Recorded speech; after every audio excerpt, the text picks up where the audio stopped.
All right, let's bring the jurors in. And actually, I'll see you about scheduling while we're here. I forgot something.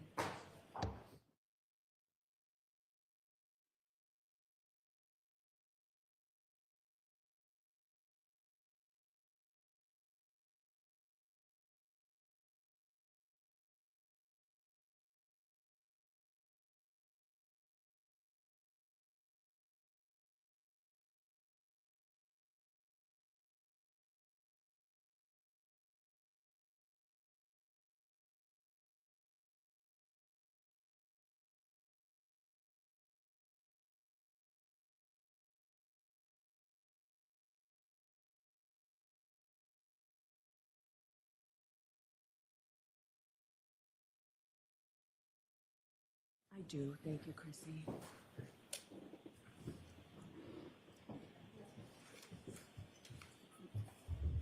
So good. Did you see this? And then I'll take it back whenever.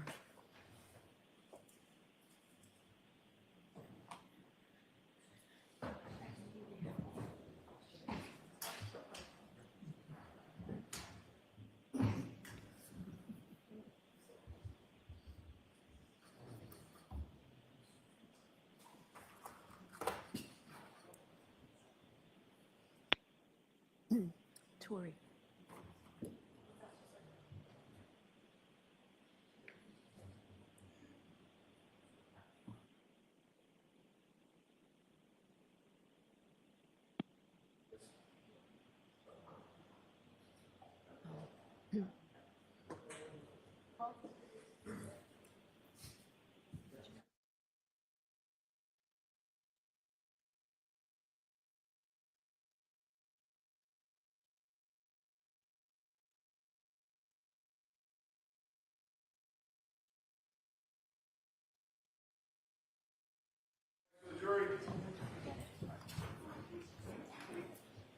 Don't worry.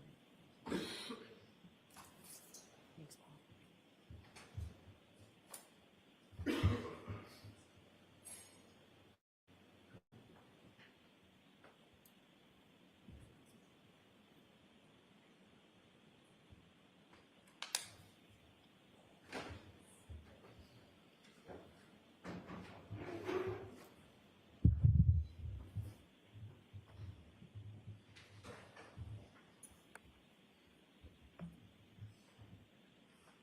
Yea. All persons have any business before the Honorable Beverly Canoni, Justice of the Norfolk Superior Court here for the County of Norfolk. Draw near, give your attendance, and you shall be heard. God save the Commonwealth of Massachusetts. This court is now open. You may be seated. For the record, before the court is Commonwealth versus Karen Reed, 22 CR 117. The parties are present. Our 18 jurors are present. The matter is on for trial. All right. Good morning again, counsel. Good morning again, Ms. Reed. Good morning, jurors. Good morning. I have to ask you those 3 questions. Was everyone able to follow my instructions and refrain from discussing this case with anyone since we left 2 days ago? Yes. Everyone said yes and nodded affirmatively. Were you also able to follow the instructions and refrain from doing any independent research or investigation into this case? Yes. Everyone said yes and nodded affirmatively. Did anyone happen to see, hear, or read anything about this case since we left on Wednesday? No.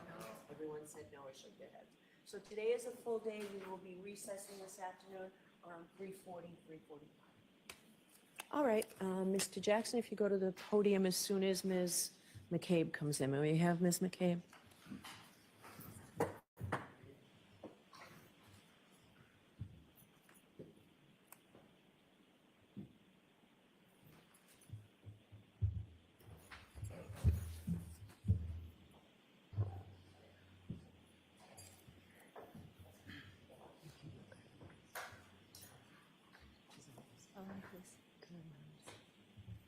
Whatever you want.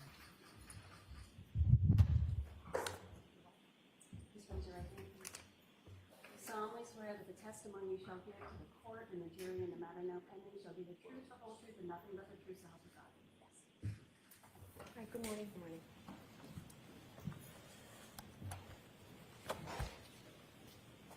All right, Mr. Jackson, whenever you're ready. Thank you, Your Honor. Good morning, Ms. McCabe. Good morning. I'd like to draw your attention back to the time that you were watching the SUV out of the front door, through the front door at 34 Fairview. You have that time in mind? I never watched it, but I went and looked at it. Saw it. Sorry, yes. All right. I just want to clear up one of the time frames that you indicated you last saw that SUV. You saw that SUV for the final time at 12:45 a.m., correct? It was up past the flagpole at that point. Can't be sure of a specific time. You indicated at a prior hearing in June of 2023 that you in fact did see it for the last time at 12:45, and you know that because of a text message that you sent at 12:45. Is that right? I did send a text message at 12:45. That is correct. Did you say, quote, and by the way, for court and counsel, this is at 782 lines 24 through 25, going to 783 lines 1 through 13 or so.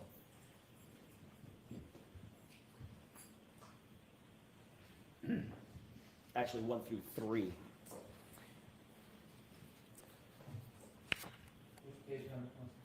It's 782 going to 783. May I approach, Your Honor? Yes. Mr. Brennan.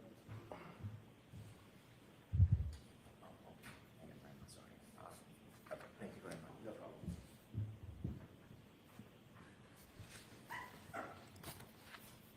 Actually, Ms. McCabe, and for court and counsel, I'm going to back up just a little bit up to line 20.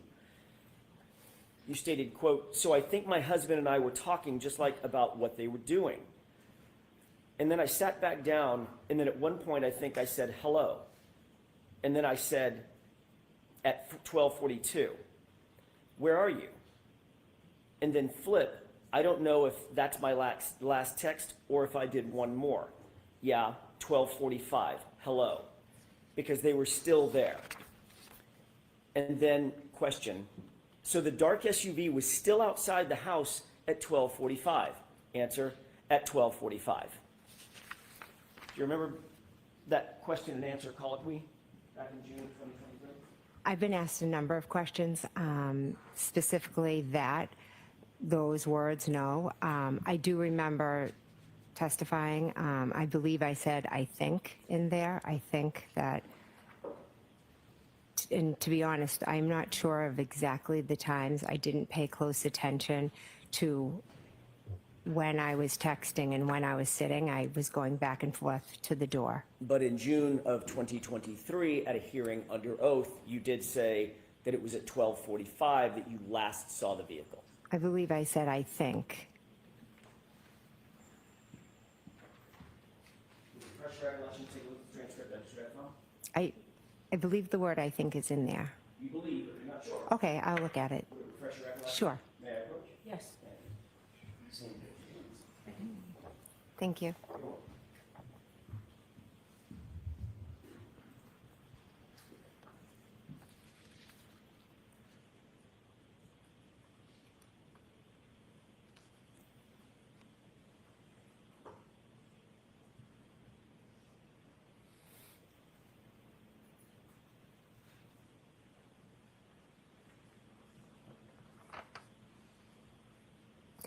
May I approach, Your Honor?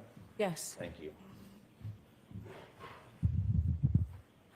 Does that refresh your recollection, Ms. McCabe, what you said in June of 2023 about seeing the SUV at the location at 12:45? I see what I read, sorry. I saw what I just read. I don't remember my exact words of every testimony, but I did just read that, yes. And in fact, what you said back in June of 2023, quote, "I don't know if it's my last text or if I did one more. Yeah, 12:45, hello," because they were still there, period, correct? That's a part of what I said. And then the question was, so the dark SUV was still outside the house at 12:45, answer, at 12:45. And then I said, I think, my husband and I, so there's more to that conversation. Okay, what I read you is what the transcript indicates. You said on June 8th, 2023, correct? So, can you answer that? Is that correct? That I saw it at that time? Ask the question again. Mr. Sure. That what you testified to in June of 2023 was you saw the SUV for the last time at 12:45. That's what you said. at least back then. That's part of what I said.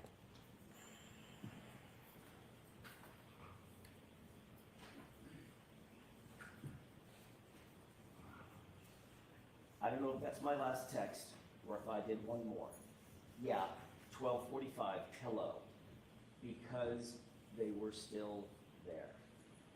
Question, so the dark SUV was still outside outside the house at 12:45, answer, at 12:45. That's what you actually testified to in June 2020. That's what that says, correct. Thank you. You've been asked about with whom you communicated first thing in the morning when you received that 4:53 a.m. call. There, at that call and thereafter, shortly thereafter, within those next few minutes, correct? Yes. As a matter of fact, you were asked by Trooper Prince in a formal interview on February 1st, 2022. I know that was a while ago, but in that initial formal interview, 3 days after the event, Trooper Prince, the female trooper, asked you who you called or who you communicated with during that important few minutes after you received the first phone call from Kaylee's phone, correct? I'm not sure of our exact conversation, but she did ask me a number of questions. Do you remember telling her, I spoke with Karen Reed, obviously? Again, I answered whatever question she asked me. So Okay, if she asked, I did speak with Karen Reed that morning, correct? Okay, Ms. McCabe, my question is, did you tell Trooper Prince 3 days after the fact, I spoke with Karen Reed?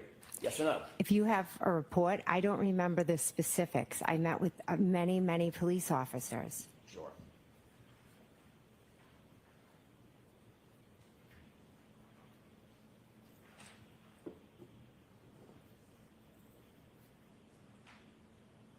Would it refresh your recollection to take a look at her report? I'd like to take a look at it, yes, thank you. May I approach? Yes. Thank you very much. You're welcome. Thank you.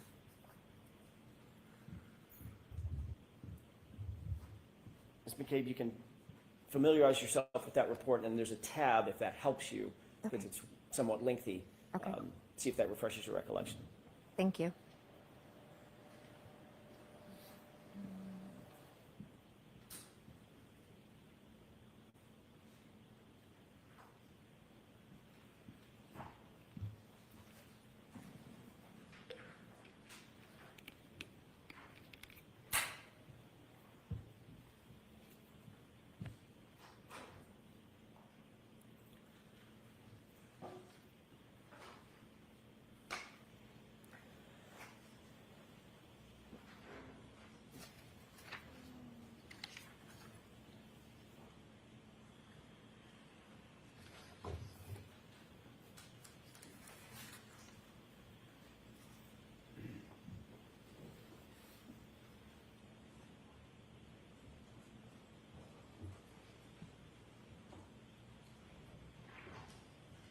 Okay.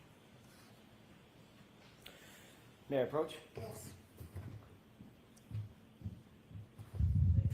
Welcome. Ms. McCabe, did that refresh your recollection as to what you told Trooper Prince? I know what happened, so I just answered Yes or the no? questions. Yes or no? Does that refresh your recollection as to what you told Trooper Prince? Yes, Okay. You told Trooper Prince that you had a conversation on Kaylee's phone with Miss Reed, correct? yes, That you also called Julie Albert after you got off the phone with Miss Reed the first time. yes. And then thereafter, at some point, you talked to Tom Beatty, correct? I never spoke with Tom. I'm sorry, my mistake. I misspoke. You called Tom Beatty. Yes, I Did- called Tom Beatty. Did not get through to Tom Beatty. I didn't, no one answered, yes. Then you spoke at the grand jury about the same issue. Who did you talk to and who did you call in those minutes after the initial call on Kaylee's phone, correct? I'm gonna object, I'd like to be heard. All right, we're done.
May I, Your Honor? Yes. Thank you.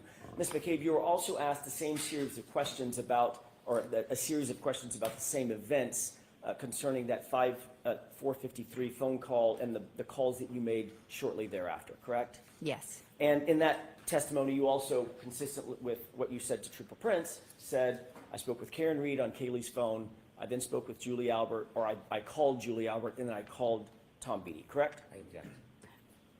That objection sustained. What did you tell the grand jurors about who you called or who you attempted to communicate with in those first few minutes after that 4:53 a.m. call? I don't know exactly what I said on that day, but I know who I spoke to. You said on that day, you spoke to Karen Reed, correct? On which day? What are we The talking about? day of the grand jury. Okay. That would be April 26, 2022. I don't have the paper in front of me, so I don't know my exact words. Well, I'm not asking you for your exact words, but did you tell them, as you sit here, do you remember telling the grand jurors under questioning by the Commonwealth that you spoke with Karen Reed? I spoke with Karen Reed that morning. Again, I've been at many grand juries and different things, so to remember specifically, I don't remember specific questions and specific answers, but yes, Karen Reed did call me that morning on Kaylee's phone. My question is, what did you say to the grand jurors? And you're saying you don't remember? What question are you asking me? Whom did you attempt to communicate with in those first few minutes after you first received the phone call on Kaylee's phone? If you're asking me now, I can answer you. I'm asking I you- don't remember this, I'm sorry, I don't remember the specifics. If you want to show me, and then I can review it. I know the answer to the question, I'm just not sure of my exact words on that day. I didn't ask you what your exact words were. I'm asking you about your memory. You're testifying based on your memory, Ms. McCabe, are you not? Object.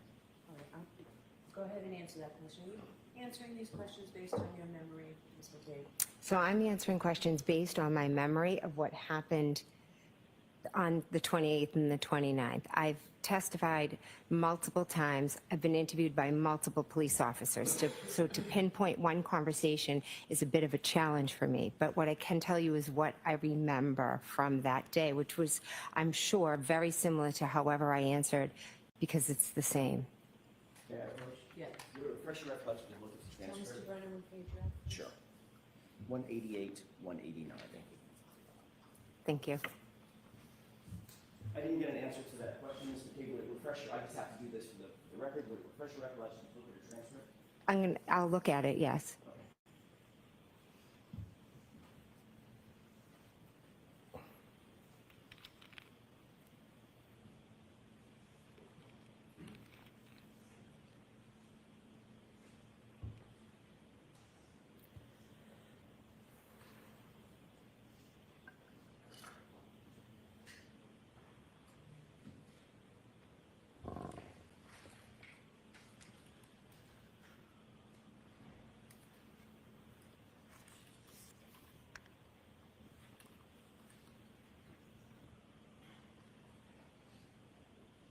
Okay.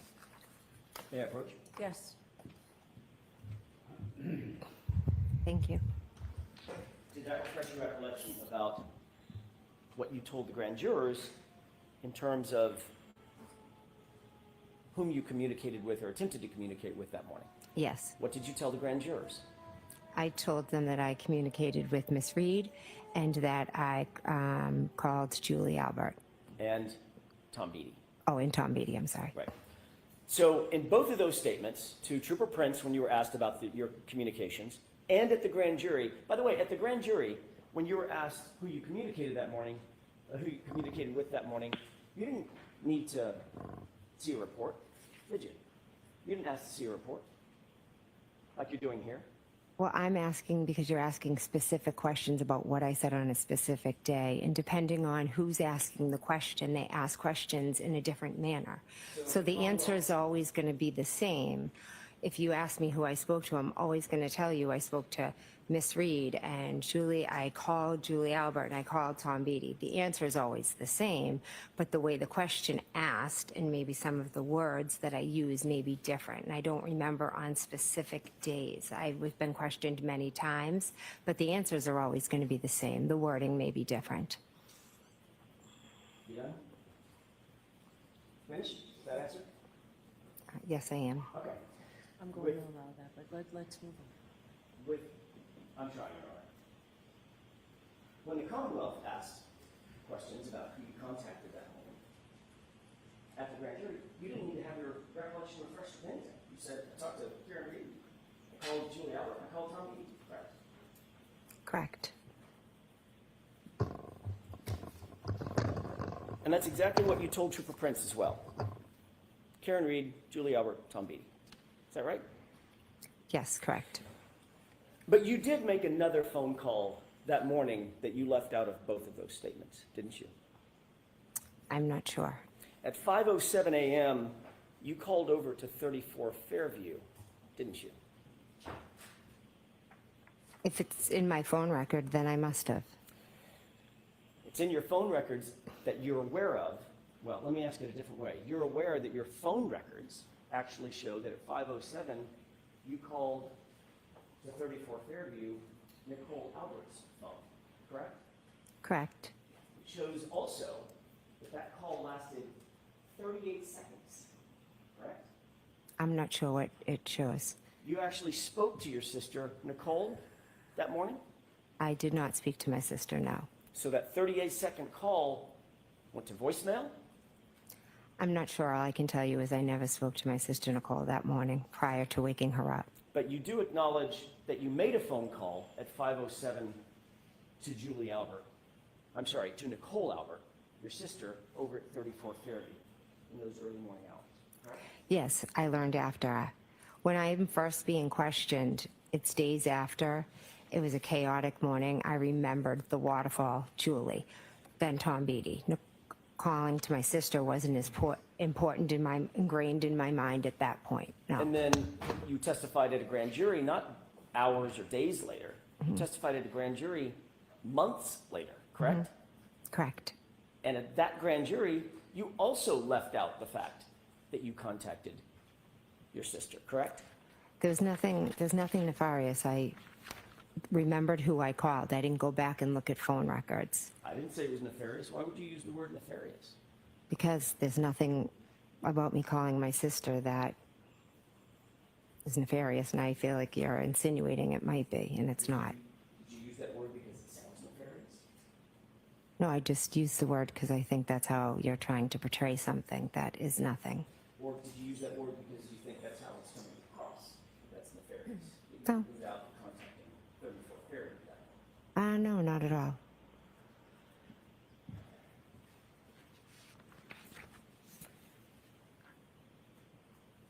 Later that morning of January 29th, and by the way, you do acknowledge that your phone records show that you called at 5:07 a.m. to your sister's cell phone, correct? I don't have them in front of me, but I believe that is correct, yeah. Okay. Were you calling your sister's phone to alert her of something? Is that why you called? No. Later that morning on January 29th, after those initial phone calls and after the scene had been cleared, at about 11:30 in the morning, you did have a formal interview with Massachusetts State Trooper Michael Proctor, did you not? I did, yes. Day before yesterday, you testified that Karen Reed, actually I think it may have been Tuesday, you testified on direct examination that Karen Reed just showed up at your house screaming, correct? Correct. In point of fact, you told Michael Proctor in that 11:30 a.m. or thereabouts, that interview that morning, that on January 29th, when Karen was on the phone with you, you told her to come to your house. Isn't that true? No, I never told her to come to my house. She told you she wanted to go search for John, and instead of saying, I'll come meet you or I'll go wherever you want to go, you told her, No. Come to my house and pick me up, and we'll go together. Correct? No, that's incorrect.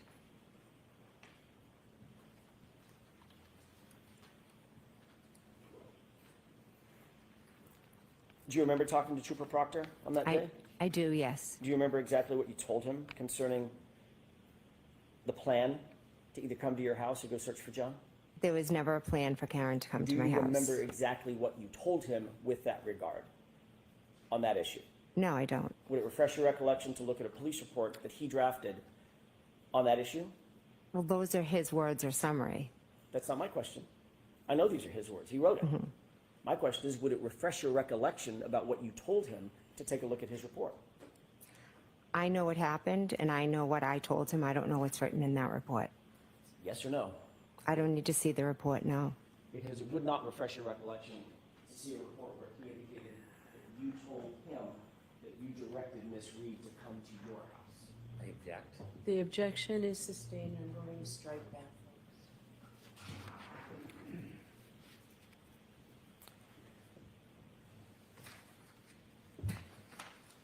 You also told, I'd like to be seen on it. Okay, can we come to side that, please?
may I? Sure. Thank you. Ms. McCabe, during that same interview, you also told Trooper Proctor that while driving back to One Meadows, after you had been picked up by Karen at your house, while driving back toward One Meadows, that's actually when Miss Reed told you she had broken her taillight, correct? Miss Reed told me in the morning at my house. Okay. I know that's what you're testifying to now. What I'm asking is, what did you tell Michael Proctor on January 29th? It's freshest in your mind. That she had told me she had a cracked taillight when she called me. You didn't tell him that she indicated she noticed her taillight had been damaged on the drive back to One Meadows after she got to your house? She mentioned it then as well, but she also had told me when she was on the phone, that's why my husband yelled out that we shouldn't be driving with a cracked taillight. But in fact, you did not tell Trooper Proctor that story. What you told him was she told you on the drive back to One Meadows after having picked you up, correct? I told him she told me in the morning and on the drive back. So if he didn't write that in his report, it's obviously incorrect. Objection. Sustained. Of course, that drive back to One Meadows would have been 5:30-ish or so, maybe even a little later, 5:35. Approximately, yeah, I'm not sure. Well after she backed out of the driveway and struck another vehicle at One Meadows, correct? Do you know that? No, I have no idea. All right, next question. Speaking of Trooper Proctor, when you first interviewed with him during that same interview on January 29th, you noticed that he was taking notes, obviously. Yes, he was. You told him about your observations of the taillight that day, is that right? I'd have to see the report, but I believe I told him about it, yes. And that was literally the same day that you made the observations, is that right? Yes, it was. He asked you to describe specifically what the taillight looked like. And you did so, correct? Could I see the report? All I'm asking right now, I've got the report. Okay. If you need it, I'll give it to you. I'm asking about your memory, Ms. McCabe. Did you tell him about what the taillight looked like? If he asked me what the taillight looked like, then I would have told him what it looked like, yes. And what you told Trooper Proctor on that day is that you, quote, saw a crack in it. Is that right? I believe I said it was broken and cracked, and it was missing pieces. Isn't it true that what you actually said is, we got out at John's house and looked at the taillight, back right taillight, saw a crack in it, correct? I said that I saw it, and it was cracked, and it was missing pieces. You noted that he was taking notes, correct? Correct. Have you ever seen those notes? No. Would it refresh your recollection as to what you actually told him in terms of that description, to take a look at his notes? Object to the phrase. So ask it differently, that's sustained. Sure. Do you remember exactly the words you used in describing that taillight to Trooper Proctor as you sit here today? Again, the taillight was cracked and missing pieces. Okay, I know that's what you're testifying to today, Ms. McCabe. We're all aware of that. You've said it 4 or 5 times now. What I'm asking you is, what did you tell Trooper Proctor on January 29th? That's my question. Do you remember the exact words you used to him on the 29th? I believe I said it was cracked and missing pieces. Do you know that, or are you guessing? I'm not guessing. Okay. Do you remember that specifically? I remember describing it as cracked and missing pieces. Do you remember saying it had a crack, or she saw a crack in it? I do not remember saying that, no. Would it refresh your recollection to look at a copy of his notes? Those are his notes. Ms. McCabe, we can do this all day. Would it refresh your recollection to look at a copy of his notes? If it wouldn't, just tell us. No, it wouldn't. Okay.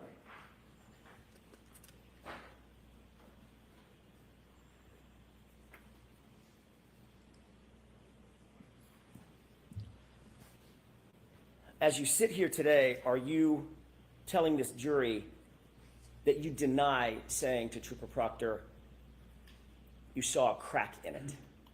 Are you denying that statement? I'm not denying it. So you could have told him that. He asked me multiple times different questions. I spoke to him at my house, and then he had called me. So maybe one time I said it had a crack in it, and another time I said it was broken and missing pieces. So it's very possible that that's how you described it on the 29th, Ms. McCabe. It had a crack in it, right? And missing pieces. I'm not asking you to finish my sentence. I'm asking you, is it possible that that's what you told him that day?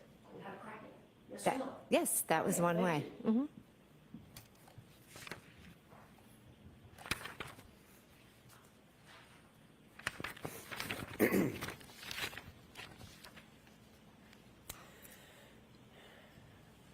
In the days following January 29th, in the events of January 29th, 2022, were you and your family coordinating your versions of the events that occurred on that morning? No, Were you and your family coordinating some sort of damage control in terms of the language that your family would use to the public, to the press, to law enforcement? no, Did you and your family use a group chat, you and part of your family use a group chat to text each other to coordinate your communications with either the press or the public or law enforcement or family or friends? I have multiple group chats with family and friends. You had a very specific group chat that included yourself, Nicole, your sister, Brian Albert, and Matt McCabe, correct? Yes, I did. Your Honor, if I may. Okay.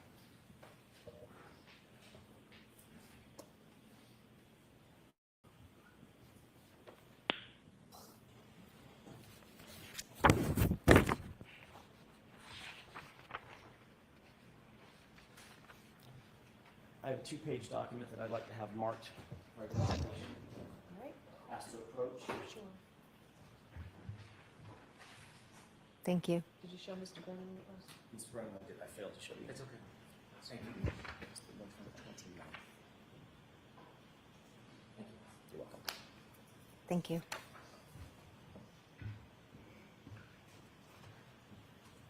Can you tell me if you recognize what's depicted or what's contained on that 2-page document?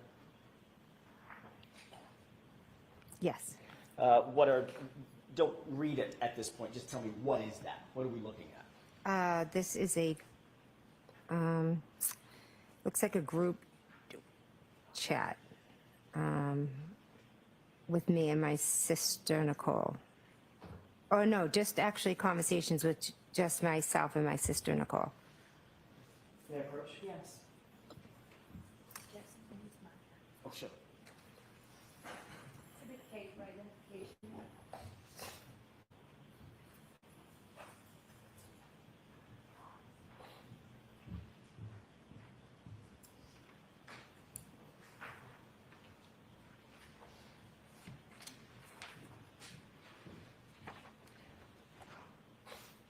Did you happen to catch the date of these chats? I just took I- the document away from you, I apologize. It's okay, I didn't know. May I approach? Sure. Do you have an extra copy so she has one and you have I'll one, just leave Mr. that one. Jackson? I've got an extra copy for myself, I'll leave that one. Thank you. Do you note the date of that series of chats? Yes, it says 1/29/22. Okay. Is that a chat just between yourself and yourself and Nicole, or is that including others as well? I think it's just myself and Nicole. There was another series of chats, we'll get to that in a second, that does include Nicole, Brian, Matt McCabe, correct? Yes. On this particular set of texts, do you see the first text starting in the green box? That is a text from you to, it says Coco, correct? Yes, that's my sister Nicole. Okay. And you recognize this text? I do, yes. And you recognize the texts following in the following bubbles? Yes. I would ask that this be marked moved into evidence. Is there any objection? If I could review it briefly. Sure. Why don't I see you at sidebar for a minute, hold this?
All right, so the objection is noted and overruled. So, Mr. Jackson, you can put that K for identification is now an exhibit. May I approach? Yes.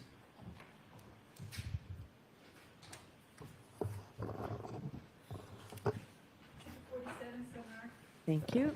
Thank you, Your Honor. Before All I right, proceed, so, jurors, before you consider any electronic communications in your deliberations, and you heard Trooper Garino read a lot of text messages the other day. I didn't interrupt him, I probably should have, but before you consider any electronic communications in your deliberations, you must first find that it is more likely true than not that the person who either authored or created or transmitted the communication was in fact the person alleged. So here we have communications between, allegedly between Ms. McCabe and her sister. Before you can consider them, you must find that it's more likely than not that they were the people who sent and received those. If you do not find it's more likely true than not that the person alleged to have created or sent them, then you may not consider the electronic communication in deciding your case.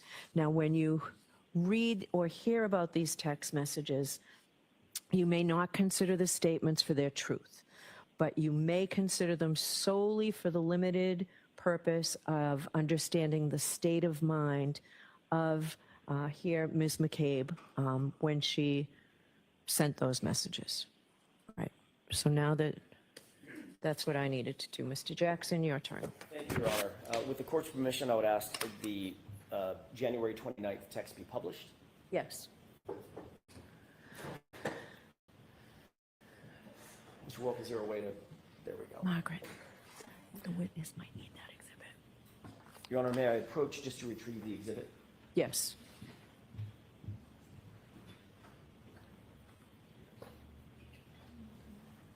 Oh, thank you.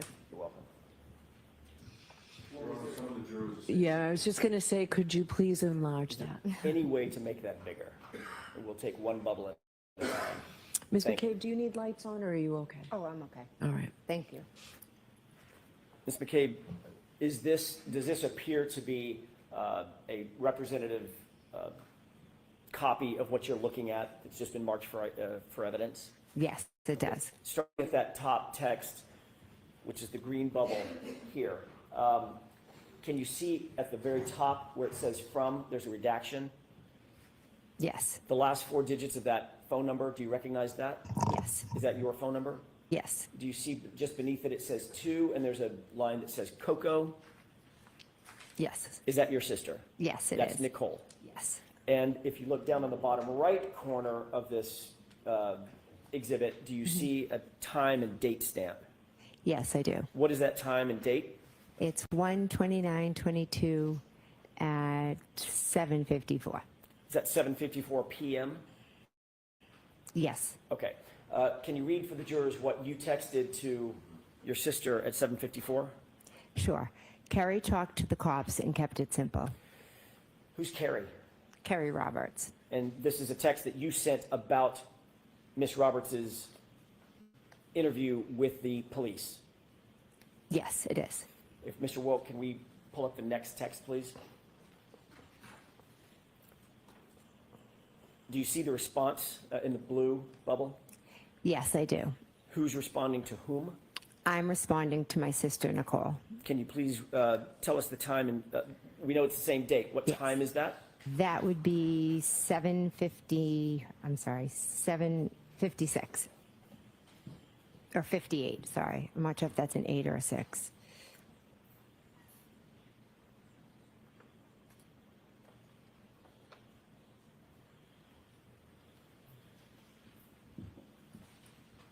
I may have misheard you. The blue bubble is from whom?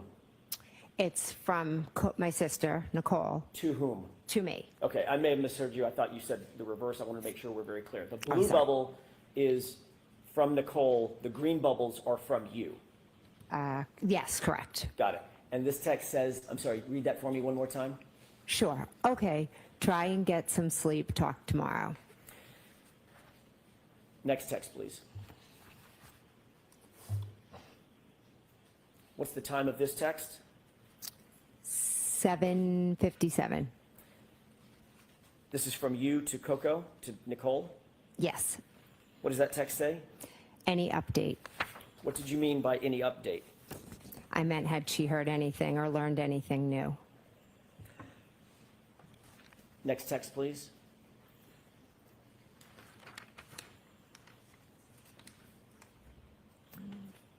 Do you see a response from your sister to you? Yes. What does that say? We'll get more info tomorrow. Don't want to text about it. Next text, please.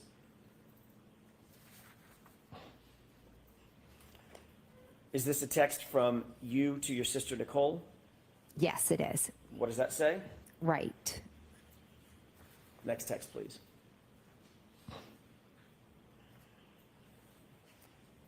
What is the date and time of this text? It is 1:29 in 2022 at 8:01 p.m. And this is in response to the text that you just read from you to your sister? And this Yeah. is now a text from your sister back to you, correct? Correct. What does this text say? Okay, text me in AM or if you hear anything later. Thank you. We can bring the lights up for just a moment.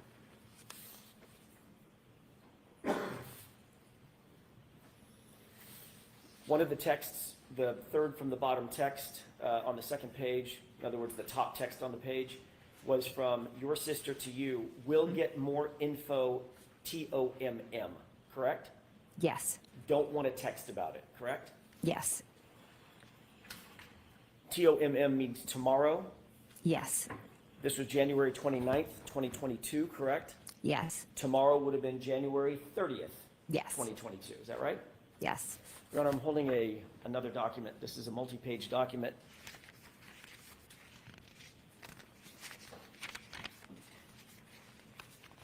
Eight pages in total length. There's a base page on the bottom, 02148. Thank you. May I approach the witness? Yes. Thank you. Can you please take a look at that document, flip through it, and let me know when you're finished? This is the document we discussed at sidebar? It is, Your Honor.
May I approach, Your Honor? Yes. Thank you. May I stand at the witness stand for just a second? Okay, you don't have a separate copy for Ms. I- McCabe? I do. I'm going to hand her this one and ask that this be marked. foundational questions. Ms. McCabe, do you recognize what was depicted in these documents? Yes. Does this appear to be a group chat between and among yourself, Nicole Albert, Chris Albert, and Matt McCabe? I don't believe Chris Albert's on that. I'm sorry, my mistake, Brian Albert. Yeah, Brian, sorry. So the four of you? Yes. Okay, and does this appear to be a group chat that was engaged between and among y'all on February 1st, starting, I'm going to try to bookend it, starting Okay. at about noon, ending at about 5 or 5:30 that evening? I didn't look, but I'll take your word for it. If you could just look at the first one or two. Oh, yeah, Ignore the February top one. 1st, The yeah. top one has nothing to do with this. Okay, yeah, And then the last one, same date, around 5:30. yes. May I approach? Yes, I'd ask that this be marked right, say, for identification or in evidence? into evidence. Same objection, Mr. Brown? Please. Yes, that can come to. 48.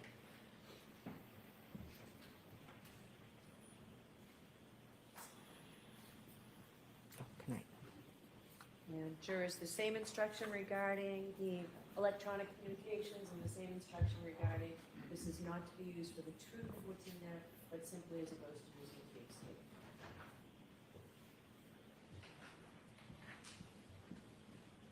With the court's permission to publish, please? Yes. If we could start at the second text down. Ms. Wool, can you make that a little bigger? I apologize. Thank you. Do you recognize what's depicted both on the screen and in your hand? Yes, Does it appear to be the same thing? yes. Okay. Taking a look at that first text, who is that from and who is it to? Okay. All right. It's from Brian Albert, and it's to myself, my sister Nicole, and Matt McCabe, my And- husband. If you can orient us, please, and I won't do this with every single text, but orient us for the first text. What date and time is this text? This is February 1st at 12:50. So this is about 3 days after the event in question. Yes, 12:50 noon. noon, yes, Just before 1 p.m. yes. What does that text say? Julie said Channel 4 is in D&E. And that's from whom?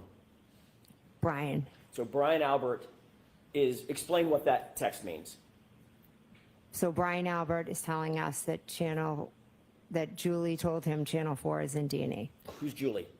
I'm sorry, Julie Albert. Thank you. Let's go to the next text.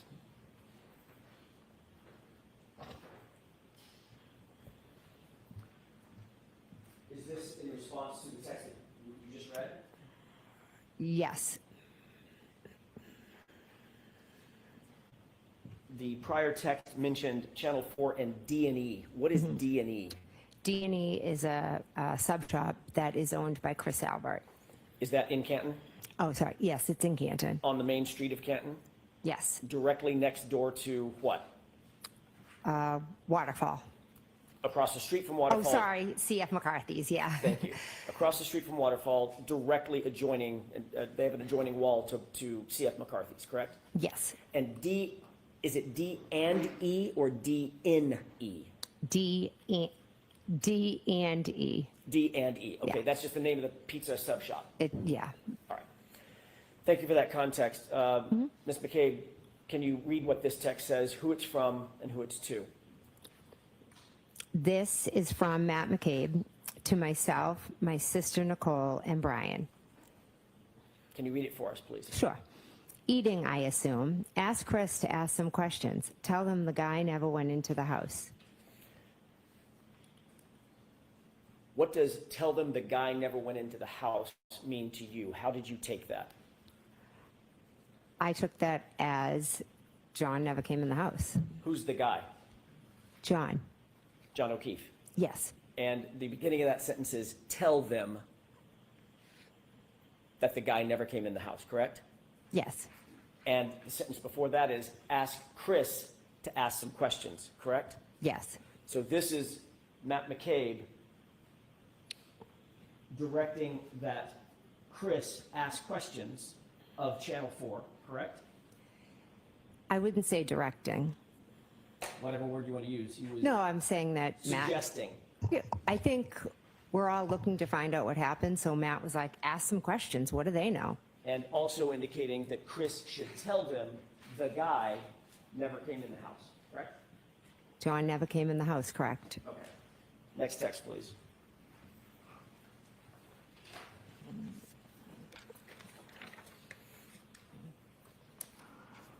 Can you orient us, who is this text from and who is it to? Okay. This text is from Brian to myself, to Nicole, and to Matt. Brian who? Sorry, Brian Albert. And this is in response to the text above that you just read, correct? Yes, Where Matt McCabe said, tell Chris to find out, get an update or something, and tell him that the guy never came in the house. This is yes, in response to that text. yes, And what does Brian Albert respond? exactly. One word, correct? Yes, Next text, please.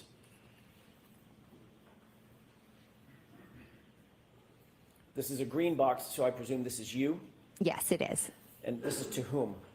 To Nicole, to Brian, to Matt. And what does your text read? It means, oh my God. It's O-N-G, but it Yeah. meant to be O-M-G, correct? Yes, yeah, I do a lot of errors. Which stands for, oh my God. Yes. Next text, please.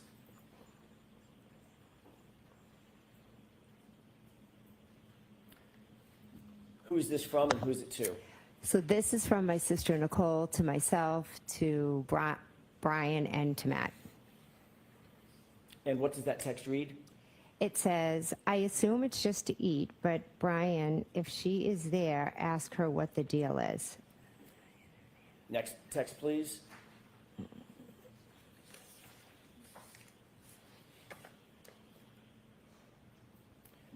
Before I ask you about this text, the last text, that was from whom, one more time? My sister Nicole. It was from your sister Nicole, Yes. and she mentions a she, pronoun she. Yes. Is that referring to Julie Albert? To be honest, I don't know who she's referring to. Well, remember the first text started, or did the first text start with someone reporting that Julie said that Channel 4 was in D&E? Yes, it did. So would that prior text mean get Julie Albert to get some updates on what's going on? Let's go back to that last text one more time. Yeah,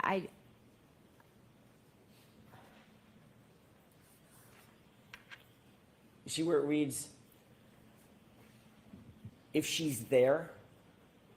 Does that mean if Julie is at D&E, hence she just reported that Channel 4 is there?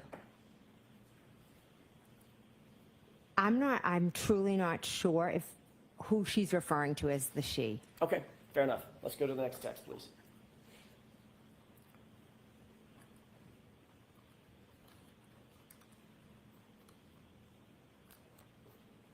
Mr. Wilk, I think you missed one. The one above it.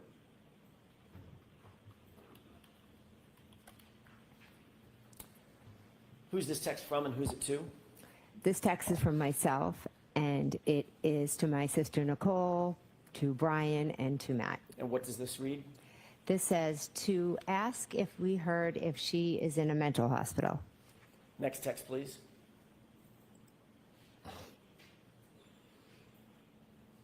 Who is this from and who is it to? This is from me to my sister Nicole, to Brian, and to Matt. What's the time on this text? 2:55.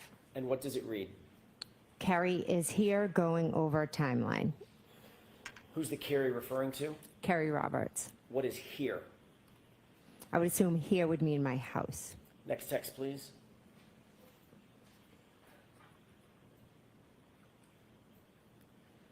Who's this from and who's it to? This is from Brian to me, to Nicole, to Matt. And what does this text read? I did hear that. Next text, please.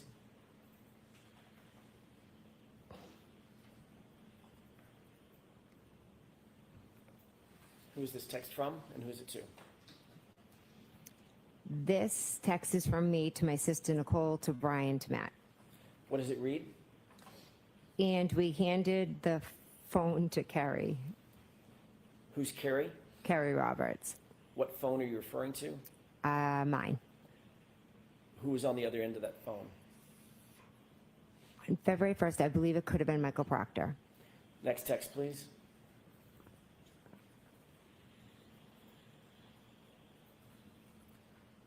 Who is this from and who is it to? This is from me to Nicole, to Brian, to Matt. What does it read? She is telling him everything. Everything is in all caps with an exclamation point, correct? Yes, it is. What's the timestamp on this, Ms. McCabe? 2:55. Who's the him that you're referring to in this text? I believe it was Michael Proctor. Next text, please.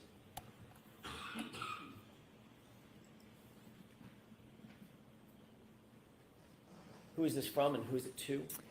This is from me to Nicole, to Brian, to Matt. What's the timestamp on this text? 2:55. Same minute that you sent the last text? Yes. She's telling him everything? Yes. And then you follow up with what? All the stuff. Next text, please.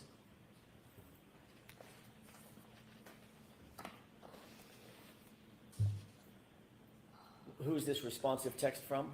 This is from Matt to myself, Nicole, and Brian. And what's the timestamp on this? 4:35. What does this read? Yep, if she pleads out, it will end. If she fights it, it will be an episode. Who's she? I'm assuming that would be Miss Reed. Next text, please.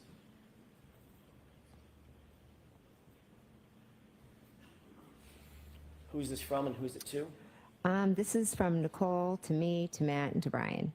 And what does this read? She liked the text above. The previous text? Yes. Meaning like a thumbs up or a like? Yeah, it just says liked, so. The one that reads, yeah, if she pleads, it will end. If she fights, it will be an episode. Yes. Next text, please.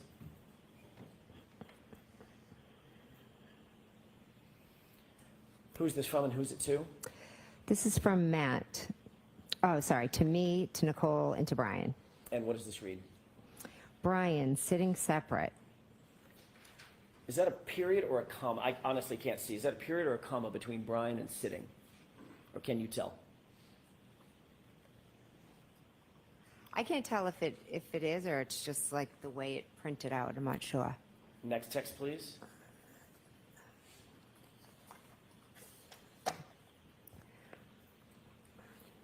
Who's this from and who's it to? Brian, to me, Nicole, and Matt. What's the timestamp on this? That is 4:55. And what does that text read? Okay. And the next text. This is another green bubble. Who's this from and who's it to? This is me, Matt, me, Nicole, Matt, and Brian. And what did you say, what did you write in this text? I wrote you listening. And what's the timestamp on this? That is 5:15. I'm sorry, it would be what time? Oh, I'm sorry, 5:15. And in fact, at 5:15, Ms. Roberts was in your house being personally interviewed by Massachusetts State Police, correct?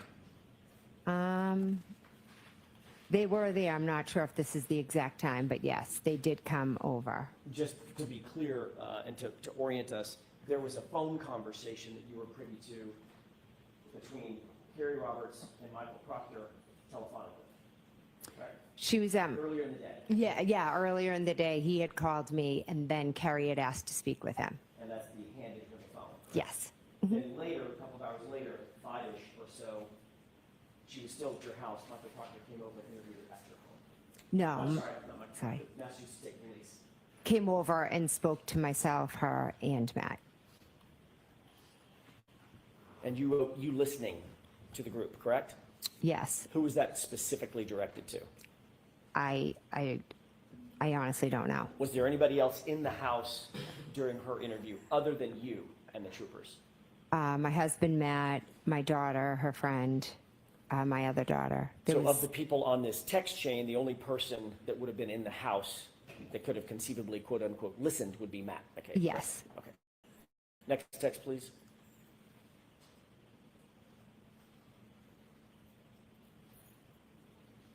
Who's this from and who's it to? It's from me to Matt, Nicole, and Brian. And what does it read? Cops here again. You were reporting to the others on this text stream that the police had arrived at your house. They were in your house with you and Carrie that you just described, correct? Yes, I was just telling them that they were here again. Next text, please.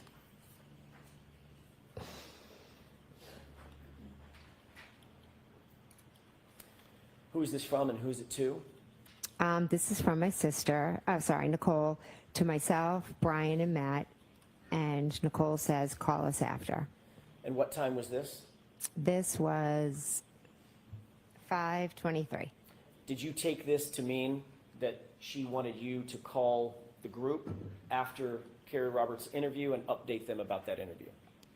I took it as that she just wanted, to call and see what the cops said and if there was any update, any information. Next text, please.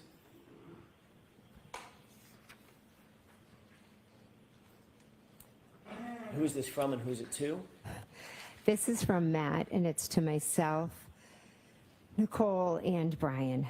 What time is this? This is at 5:31. And at 5:31, what does Mr. McCabe write to the group? This girl could write a book nonstop. Was that in reference to Carrie Roberts having her interview with the Massachusetts State Police? Yes, it was. And this girl is Carrie, correct? Yes. Next text, please.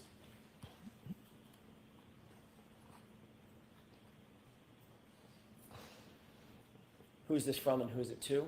This is from me to Nicole, Brian, and Matt. What time is this text? 5:32. And what do you write to the group? I love it. And this is in direct response to Matt McCabe's, your husband's text about Carrie Roberts could write a book, correct? Yes. Suggesting that both you and Mr. McCabe were listening to her interview, correct? We could hear different parts of it, correct? Next text, please.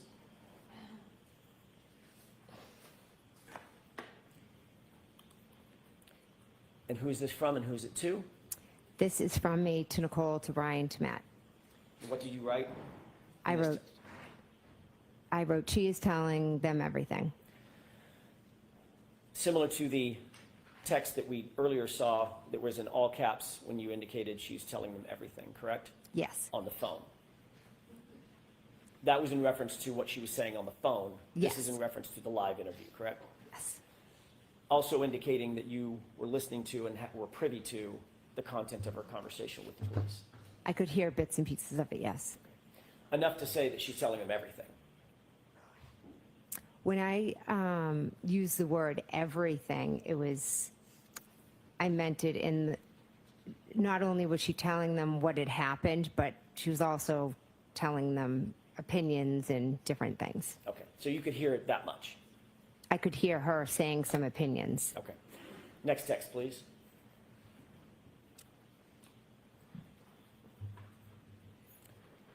Who is this from and who is it to?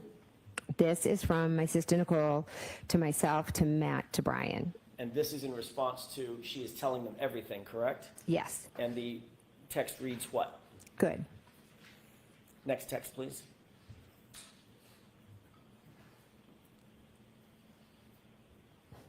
Who is this from and who is it to? This is from Matt to myself, to Nicole, and to Brian. And what does it read?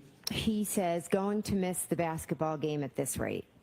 You mean Matt says. Oh, sorry. Matt says, going to miss the basketball game at this rate. Indicating that he was still in the house and still privy to the conversation between Carrie Roberts and the Massachusetts State Police. He was waiting for them to talk, but Carrie kept as he said, she could write a book, so he felt he was going to miss the game because she just kept talking. Next text, please.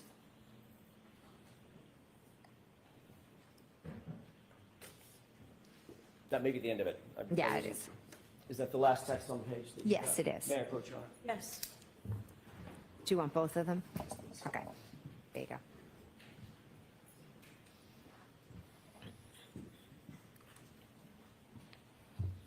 Ms. McCabe, Yes. these text messages were on a private chat, both the one between you and your sister, as well as the group chat, correct? Those are private chats, not open to the public. Correct. You never intended, obviously, for any of those texts to become public, correct? I handed my phone over, so I knew all my texts would be seen. When you were writing the text, when the group was chatting back and forth or texting back and forth, those were intended to be private texts between and among just the people on the text string, correct? I just was texting my family. I wasn't thinking any more of who was going to see it. You certainly did not expect when you were writing those texts that the defense, Ms. Karen Reed's representatives would ever get a hold of those texts. That was not in your mind, correct? Would never have been in my mind, no. That is a textbook example, what we've just seen, of witnesses colluding with one another about a subject matter that's under investigation, correct? I move for instruction. All right, jurors, disregard that comment, completely disregard that question. Your Honor, may we approach? Yes.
May I, Your Honor?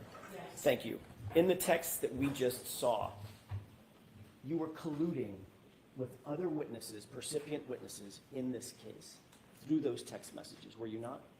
I was not. You were organizing your statements to the police based on what you overheard and what you heard during Kerry Roberts' interview with the Massachusetts State Police, weren't you? No, I was not. You were reporting back to other percipient witnesses what you heard and saw during other witnesses' statements to the police, to wit, Kerry Roberts, correct? I was telling them Carrie was speaking with the police. And you told them she's telling them, quote, everything, correct? Yes, I told them some of the opinions that she stated. And when Mr. McCabe said she could write a book, she's going on, in other words, she's going on and on, your statement was, I love it, correct? Yes, And you reported that back to other witnesses who were not privy to Ms. Roberts' statements to the police, correct? to my sister and to my brother-in-law, yes. And then your sister asked for updates when Kerry Roberts was done, correct? I don't know if it was in regard to updates when she was done or updates like, did they tell us anything? Is there anything new? We were still all trying to figure out what had happened. The four of you were discussing the facts surrounding this case, not only with each other, but discussing interviews, formal police interviews that you heard or overheard with another witness, weren't you? I told them some of the things that Kerry Roberts said, yes. And you were happy about what she said after you had created this timeline with her, correct? The timeline had nothing to do with it. But it was certainly chronologically. Her interview with the police was after this timeline had already been created between you and Kerry Roberts. Yes, we both put down what had happened so we would remember. And then once she was interviewed, you were responding to the rest of the group. She's telling them everything, meaning everything we just crafted in this timeline, right? No, I meant she was telling them everything. She was telling her personal opinions about Miss Reed.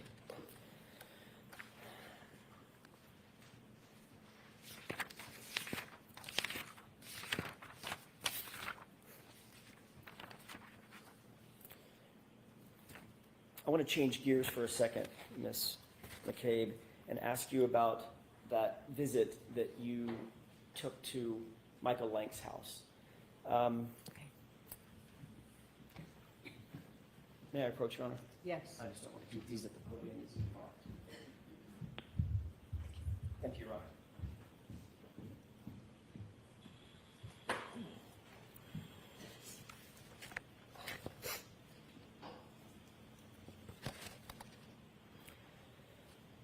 Have you and Ms. Roberts discussed that visit to Michael Lank's house before your testimony, before you testified to it for the first time in May of 2024, about a year ago? Did y'all discuss that at all? I don't recall. You testified under oath in that proceeding that you went, and I want to be very clear about this, that you went from One Meadows, the O'Keefe residence, John O'Keefe's residence, directly to Michael Lank's residence, which is in another neighborhood in the same town, correct? Yes, we went, correct. And you indicated that you were there to drop off one of Carrie's daughters. Is that right? Yes, That's how you testified in May of 2024, about a year ago. yes. Just a moment, Your Honor. Yes.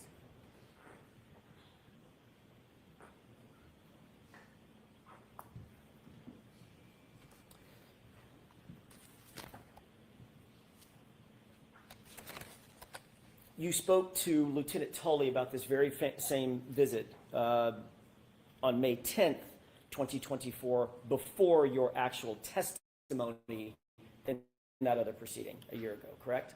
Yes, All right, and what y'all talked about was your visit and your travels over to Sergeant Lank's, by the way, Sergeant Michael Lank of Canton PD, correct? yes, The same Michael Lank that we've talked about. yes, You talked to Lieutenant Tully about that trip over to Michael Lank's house, correct? yes, You indicated that in that interview with Lieutenant Tully that you went over to the Lank residence with Carrie Roberts to pick up her daughter at the residence, correct? Not to drop her off, but to pick her up. she was with us at Meadows, so we dropped her off.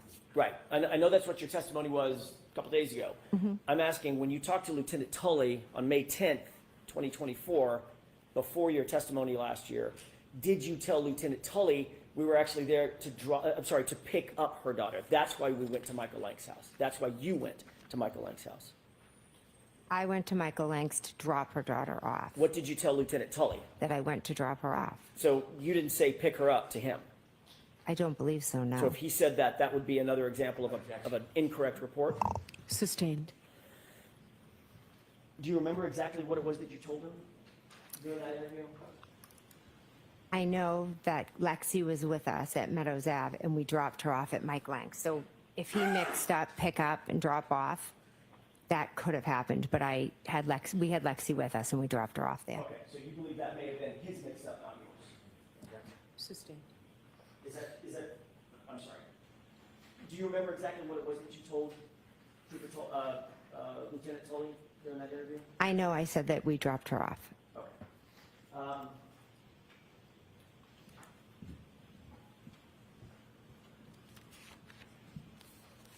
It was 11 days later that you actually testified, correct?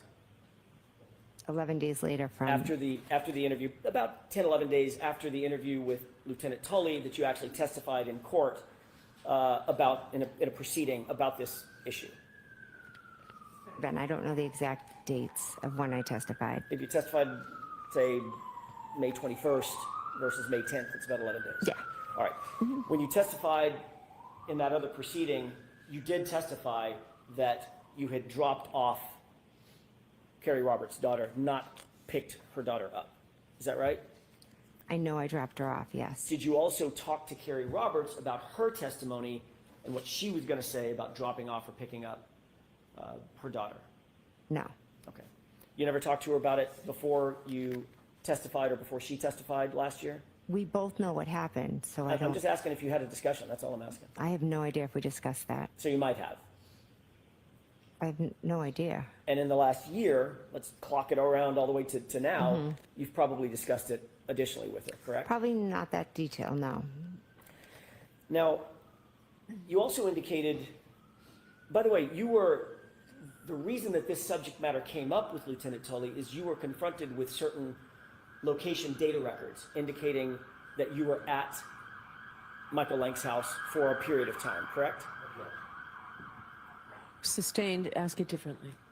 Were you provided any records and asked about records that showed that you were at Michael Lank's house on January 30th, 2022? I was asked if I had gone to Michael Lank's house, and I had, to be honest, I had completely forgotten because those days were just a complete blur. But then I remembered that after we left Meadows Ave, we did drop her daughter, off at Michael Lank's. All right. Do you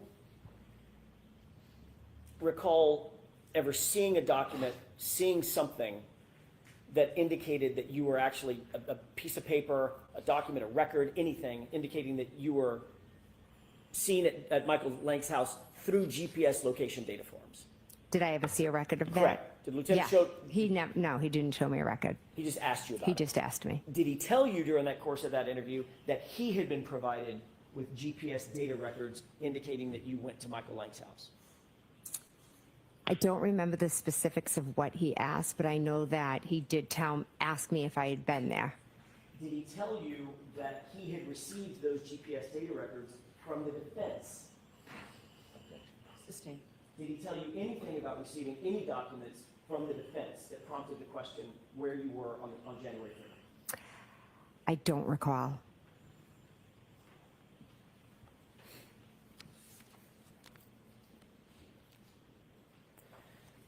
Before that interview on May 10th with Lieutenant Tully, this is preceding your testimony last year. Okay. Had you ever reported that you went to Michael Lank's house, Sergeant Lank's house, on January 30th to anybody? No, to be honest, I completely forgot about it.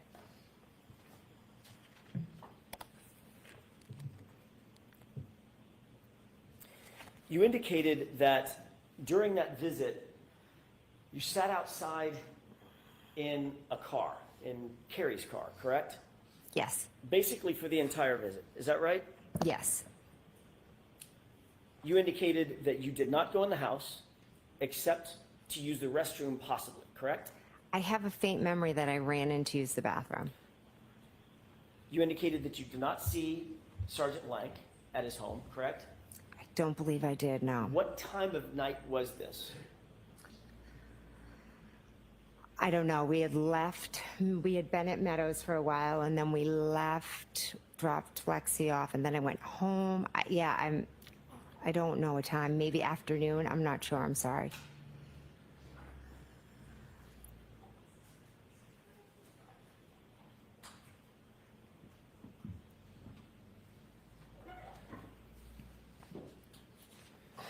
Your Honor, I have a 10-page document that I'd like to have marked as identification with the court's permission. Sure, show Mr. Brenner on your way up.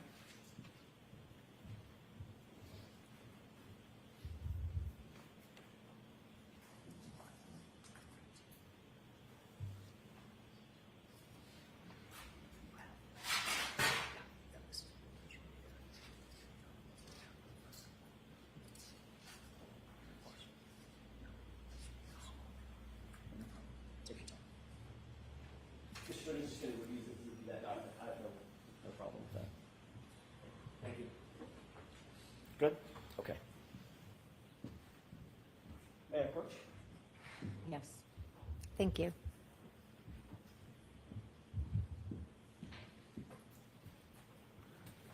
Do you recognize the document there? So has it been marked yet? I'm sorry, I asked that it be marked for identification at this point, just only for identification. Sorry. So Madam Court Reporter will mark it and give it back. Okay. Thank you. See the bell for identification. Thank you. Go ahead, Mr. Jackson. Thank you, Your Honor. Once you get the document back, I'll ask you a couple of quick questions about it. Okay.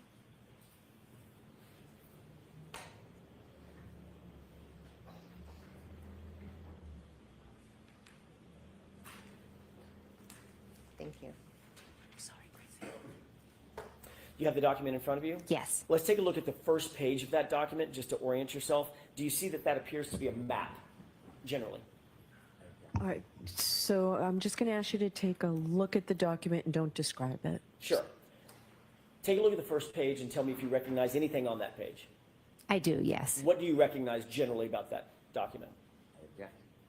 I'll see counsel at sidebar. May I have that, please, Ms. McCabe? Sure.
Yes, okay.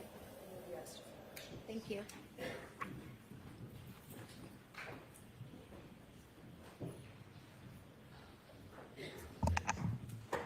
May I continue, Your Honor? Yes. Thank you. Taking a look at that first page, do you recognize a location that's pinpointed on that page? I do. Okay, without telling me the address, what do you recognize that as being? My house. Okay, and do you see in the call-out box in the middle of the page, Yes. do you see a date and time? Yes. What is the date and time? It is January 30th at 12:13. Take a look at page 2 on what's been marked for identification. Okay. Do you see a location pinpointed on that page? I do, yes. What do you recognize that location as being? John O'Keefe's home. Is that what we've talked about on Meadows? Yes, Meadows. Do you see a time and date for that location Yes, 1/30/2022 at 12:19. at 12:19 PM. Yes. Okay, thank you. If you could turn to page, pardon me, 4, skip over page 3 and just go straight to page 4. Do you recognize something that's been pinpointed on that map as well? Yes. What is that? Again, don't give me the full address. What is that location that's pinpointed? That is my house. Okay, and do you see a date and time for that location? Yes, that's 1:30 at 5:21. When you say 1:30, January 30th? Sorry, January 30th, 2022 at 5:21. Okay. Looking at page 5, do you see a location Yes. pinpointed on that map as well? Yes, I do. And what's the date and time of that location? That is also 1/30/2022, and that is at 5:28. Got it. Taking a look at page 6, do you see a location pinpointed on that map? Yes, What is that, again, what is that location? that is 1/30/2022. The location, the address? Oh, I'm sorry. That is Fairview. Appear to be 34 Fairview? Yes, And what's the date and time? 5:36. Taking a look at page 7, do you see anything located on that, a pinpoint location on that page? Yes. What's the date, I'm sorry, what is that location? That's Fairview again. And what's the date and time? That is 1/30/22 at 5:40. So just to be clear, the page before was 5:36, and this page is 5:40, Yes. okay? Take a look at page 8.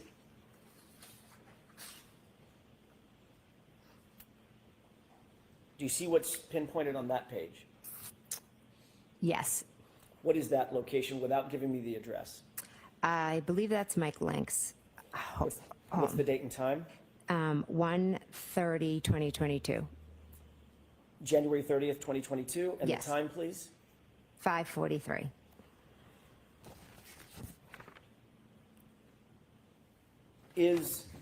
You're familiar with Canton, obviously, Yes. much more than we are. Yes. Is driving time from 34 Fairview to Michael Lank's house consistent with about 3-4 minutes?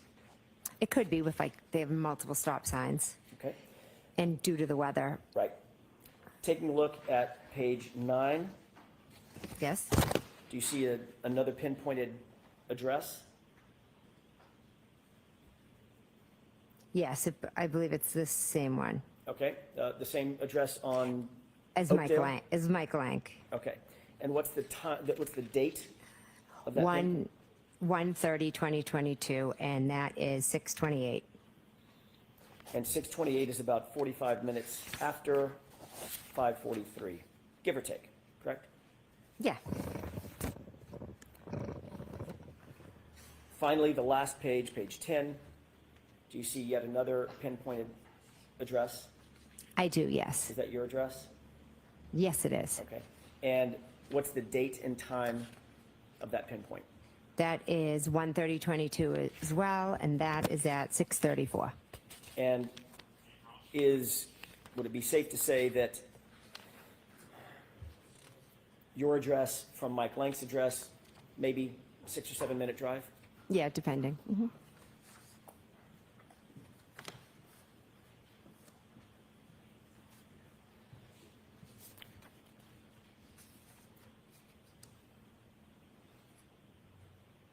We were talking about what happened when you were at Mike Lank's that evening. By the way, does any of that refresh your recollection about the time that you went to Mike Lank's house? Yes, I knew it was after Meadows and later in the day, So yes. closer to 5:45, 6:30, correct? Yes, This is in January in Boston, is that right? The greater Boston area. yes, Gets dark really early. yes. It was a blizzard. The night before, yes. Safe to say that it was dark out. Yeah, I Safe to assume. say it was cold out. Yes. The blizzard was still brewing, correct? I think it had stopped snowing by then. Still freezing cold. Believe so. And your testimony is that you sat outside in a car with Carrie Roberts and Michael Lank's wife for 45 minutes. Yes, You actually, and I'm assuming the car was running, yes, he'd had to be on full blast. yes, You're dressed in winter gear yes, because it's freezing out, correct? correct. You actually got out of the car and went into the house to go to the restroom at one point. I have a faint memory, I think I did, yes. And the three of you didn't just decide, let's just go in the house? No, we didn't. You actually came out of the restroom, came out of the nice warm house, and fought the cold and got back in the car, according to you, correct? Yes, I went back in the car because Carrie was going to bring me home. You stated on direct examination that, and you've stated again today, that you stopped by Michael Lank's house, Sergeant Lank's house, directly from the O'Keefe residence as sort of a, my word, not yours, sort of a pit stop to drop off Carrie Roberts' daughter, correct? Correct. In point of fact, you actually drove from your personal residence to Michael Lank's house as a destination, didn't you? I don't remember that. This is what this piece of paper says. I remember just leaving Meadows and dropping off Lexi. In point of fact, it wasn't an errand, it wasn't to drop anybody off, it was a destination that you went to from your house to Sergeant Lank's house on January 30th, 2022, wasn't it? No, we went to drop off Lexi. Was Lexi at your house? She was with us at Meadows, and then we went to drop her off. Right, she was never with you at your house, was she? I don't remember going to my house. So if she wasn't with you at your house, there would be no reason to drop the child off from your house to Michael Lank's house, correct? Lexi was in the car with us, and we dropped her off at Michael Lank's. That's why we went to Officer Lank's house, yes. And in point of fact, you actually went from your house and did make a pit stop to 34th Fairview before you went to Michael Lank's house, didn't you? We drove by and stopped, yes. Slowly stopped, yes. You went in the house and smoked the cell phone. No, I never went in the house. Why did you go by and just stop? I think Carrie and I just went by to like take a look at it. We were still trying to figure everything out. Stayed there for 4 to 6 minutes? I'd have to look at the report, but yeah, we were sitting in the car, kind of just like, oh my God, looking. Didn't go in the house. We didn't go in the house, no. Nobody came outside to talk to you. No, You didn't speak to Nicole. I don't believe so. Possible. Like I said, Carrie and I just kind of drove by and were looking at the area. And that's before you went to Michael Lank's house, correct? That was on the way to Michael Lank's. So in point of fact, you didn't go directly from One Meadows to Michael Lank's house. I thought I had. I truly thought I had. And now your memory is refreshed. My memory is not, this isn't refreshing my memory. I do not remember going by my house before Michael Lank's. Do you remember testifying a year ago that, well, let me ask it this way. Do you remember denying a year ago that you ever even stopped by 34 Fairview? I don't remember that now. Would it refresh your recollection to take a look at your prior testimony? Sure.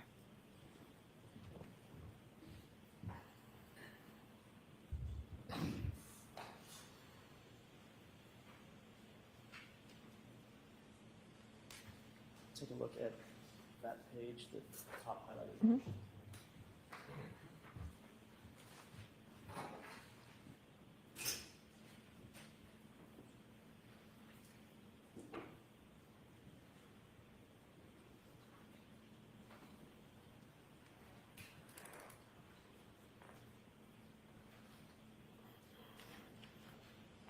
May I?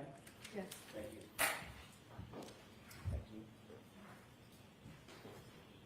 On May 21st of last year, you were asked about this very thing in a prior proceeding, correct? Correct. At that time, you denied altogether ever going by 34 Fairview, correct?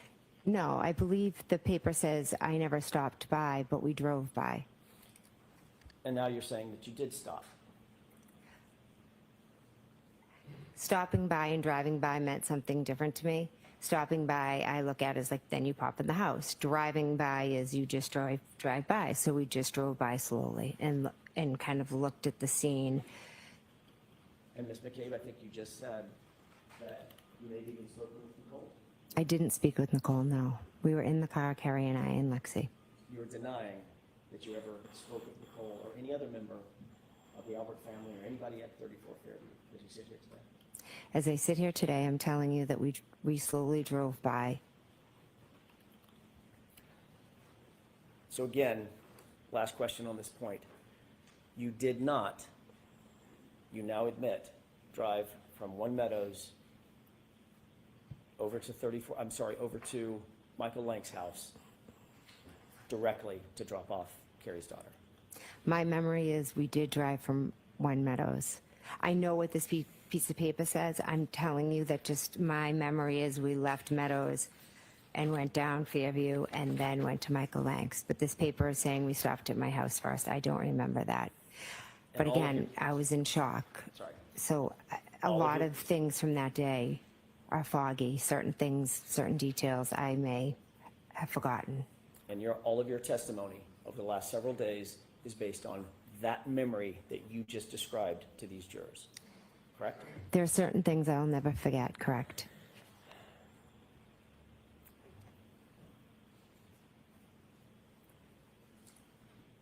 I'm going to ask you a couple of questions. You may, depending upon your answer, depending upon what you just answered, you may or may not remember. Well, let's see. Okay. Isn't it true that at 12:13 p.m. you left 12 Country Lane on January 30th, 2022? Yes, according to this, yes. Isn't it true that at 12:19 you arrived at One Meadows, the O'Keefe residence? According to this, yes. Are you asking her regarding? I'm this? asking her memory, not according to the document. My Your memory. Your I don't memory. remember exact times. Thank you. Isn't it true, Ms. McCabe, that at 5:12 p.m. you left One Meadows, which is the O'Keefe residence? 5:12 in the evening. That I don't remember the times that I left. Isn't it true that at 5:21 you arrived back at your address on Country Lane? I do not remember that. Isn't it true that at 5:28, 7 minutes later, you actually left your address on Country Lane? Again, I don't remember going by my house. Isn't it true that at 5:36 you arrived at 34 Fairview and stayed for at least 4 minutes? I know we drove by. Isn't it true that at 5:40, but just thereafter, you left 34 Fairview? I know we left and went to Mike Lank's. And isn't it true at 5:43 you arrived on that Oakdale Road address at Sergeant Lank's house? Not sure of the exact time, but yes, we did go to Sergeant Lank's house. And isn't it true that at 6:28, almost 45 minutes later, actually a little better than 45 minutes later, you left that address at Michael Lank's house and drove back to your house directly? After leaving Mike Lank's, I went home, correct? And you arrived at your house at 6:34, correct? According to the paper. What about according to your memory? I don't remember exact times. Mr. Jackson, is this a good place to take a break? is. Do I'm you about have to a shift while gears. more? Okay. Yes. All right, jurors, we will take our morning recess. 15, 20 minutes, we'll see you back. And this will be again if we just go. Break this way, jurors.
took a while, but we appreciate your patience.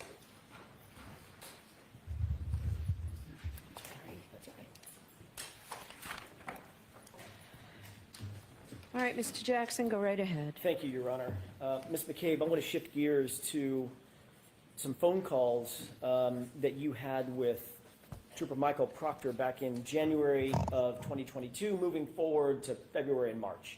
Your Honor, may I approach? Yes.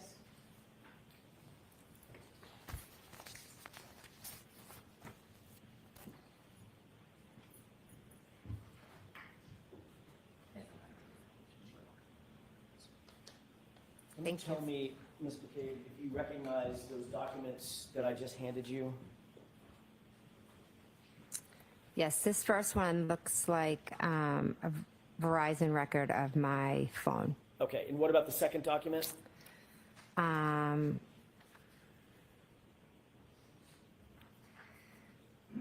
bill.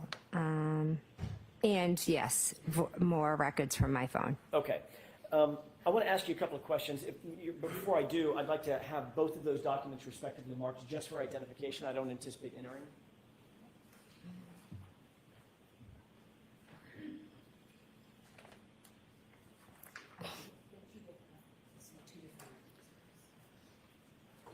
M and N for identification.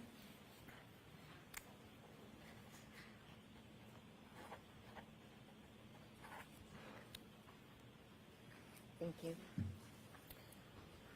May I continue? Thank you. Ms. McCabe, you had a number of phone calls with Michael Proctor on January 29th, moving into January 30th and on to 31st, correct?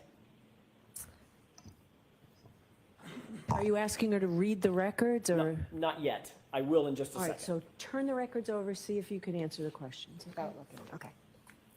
You had a number of phone calls with Michael Proctor in the days and hours following the incident, correct? Yes, I know I had some phone calls, yes. I'm assuming you don't remember exactly the time and duration of those phone calls as you sit here?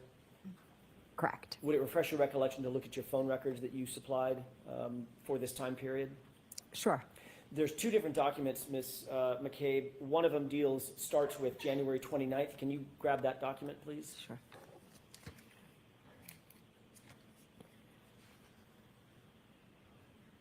Okay, You should see some highlights on that document. I do. Did you receive a phone call from Michael Proctor at about 10:54 a.m. on January 29th, a couple of minutes in length? I object to the form. Okay, so you asked her if this would refresh her recollection. You need to ask her if this refreshes her recollection. Sure. Do you remember, as you sit here, a phone call at 10:54 a.m.? I remember getting a call. I don't remember the exact time. Would it refresh your recollection to look at the document that you're holding as to the time of that phone call, time and date?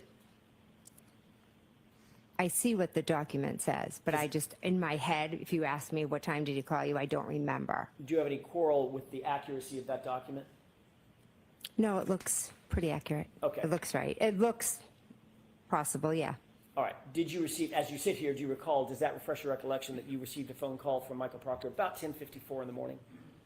Does that refresh your memory now? I know I did receive a phone call from him, yes. At that time? I don't know the exact time.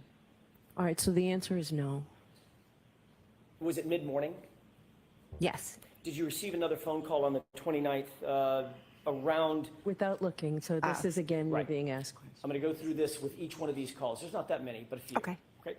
On the 29th, did you receive a phone call at around 12:49? I know I received a phone call. I, again, don't remember the time. Would it refresh your recollection to look at that document, the next line down, or the next phone call with that number? Yes, I see that there's a call on this record. Okay. Is your recollection refreshed that you did receive another phone call on the 29th from Michael Proctor? Is your recollection reflect, do you now remember independently that? I don't remember the specific times, no, but I do remember that he did call me, yes. Okay, so there's two phone Make calls. it easy. Excuse me? I only object to the form, I don't object to the record. All right.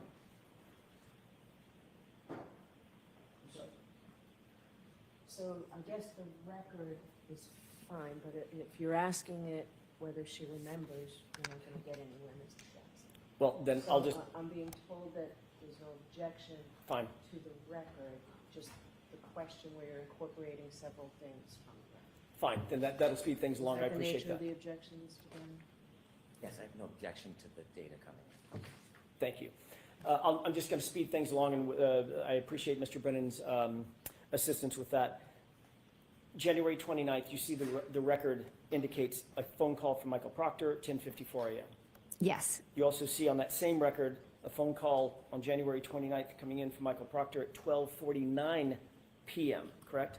yes, Moving on down to January 30th, you see a record of a call at 9:51 a.m. from you to Michael Proctor, correct?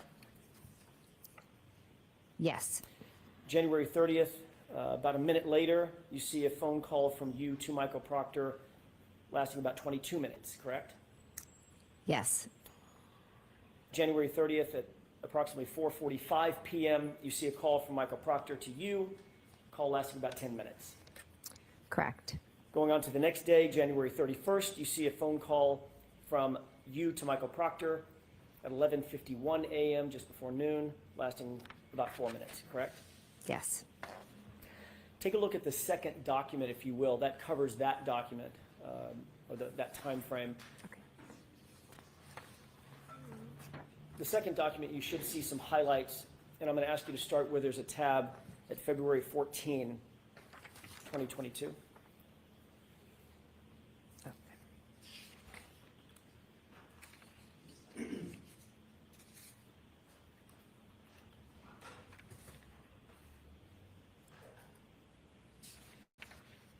I don't, am I looking at the second one or the, May I approach you, Ron? Yes.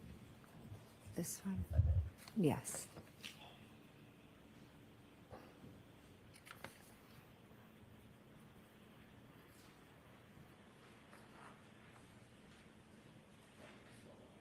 Let me see the other document. This one has the February 14th. There you go. Thank you, Ms. McCabe. Taking a look at that document, and by the way, for the record, which one is that, M or N? This is M. M as in Mary. Mary, yes. Thank you. Do you see a record of a phone call on February 14th at about 3:55 p.m., lasting about 17 minutes between you and Michael Proctor? Yes, February 17th at about 5:19 p.m., is there a record of a call between you and Michael Proctor at that time?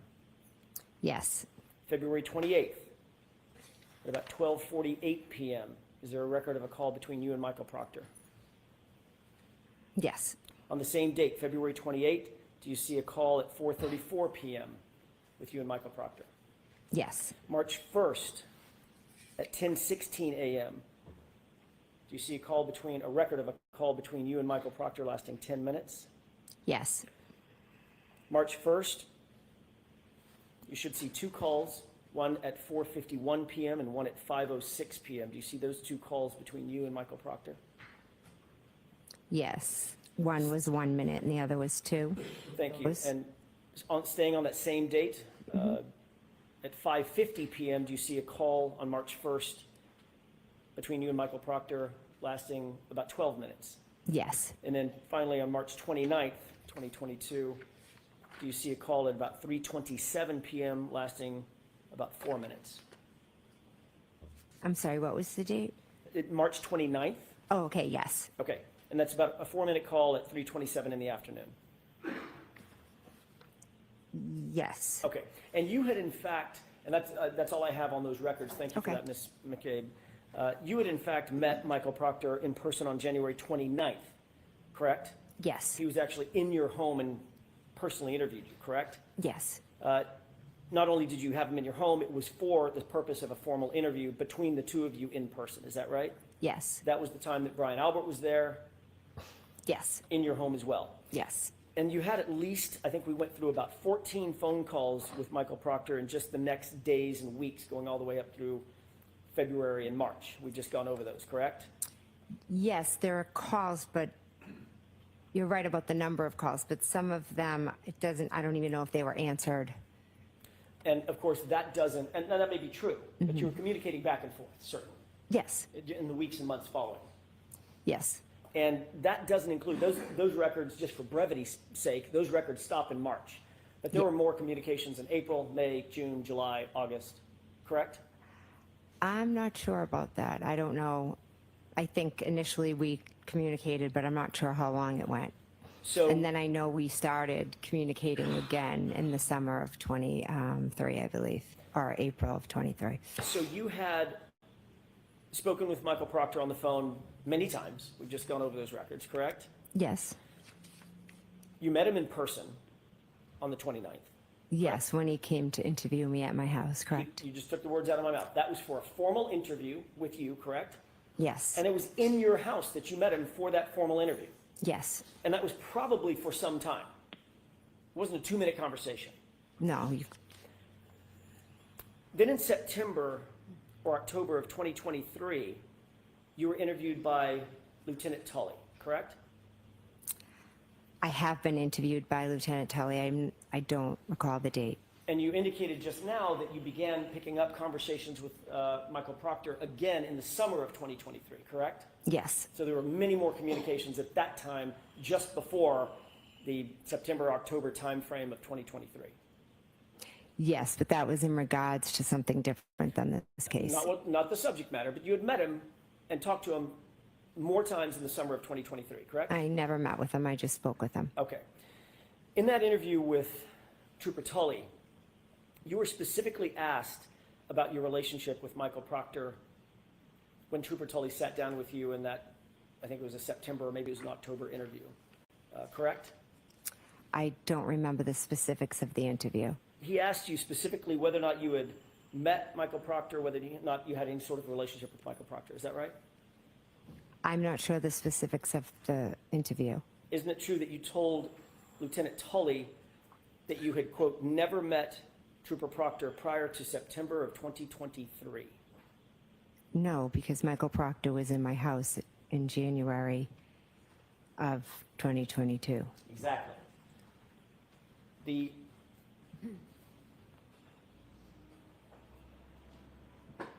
The interview with Trooper Tully,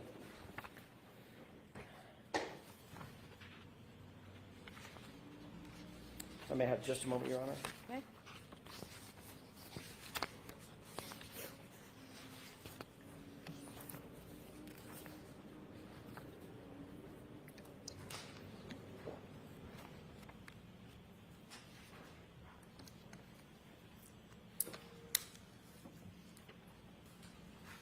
The interview with Trooper Tully in that fall of 2023, where did that take place? I don't recall. Do you recall telling Trooper Tully that you had never met Elizabeth Proctor or Michael Proctor prior to September 2023? No. Would it refresh your recollection if you saw a copy of Lieutenant Tully's report? I don't need to see the report because I know I told him that I met him on January 29th when he came to my house. So again, Trooper Tully wrote, you never met Trooper Proctor before September 2023, that would be an error on him, correct? Object to ask for an instruction. So again, that is sustained. Ladies and gentlemen, I instructed you on previous questions regarding the same type of thing, whether another witness is lying or not. Disregard the question and move on, Mr. Jackson. If you had told Trooper Tully, Lieutenant Tully, that you had never met Trooper Proctor before September of 2023, would that have been a truthful or an untruthful statement? I object. I'd like to be seen. Okay. Come to sidebar, please.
next question.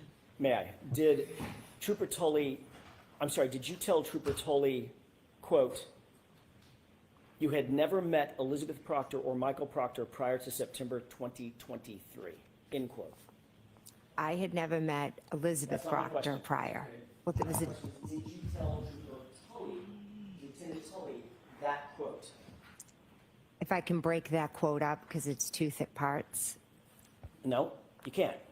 So my this has question been is my asked and answered. Move on, Mr. Jackson. Do you deny, as you sit here, telling Lieutenant Tully that quote that I just read? Do you deny it? Sustained. Move along. The question's been answered. Let's talk for a second about your phone calls to John O'Keefe on January 29th, 2022. I'd like to go through those calls with you briefly if I could. Your Honor, this has previously been marked Exhibit 26. Okay. Mr. Brennan has a copy, if I may. Yes. Thank you. Do you want this one? That bag. Thanks.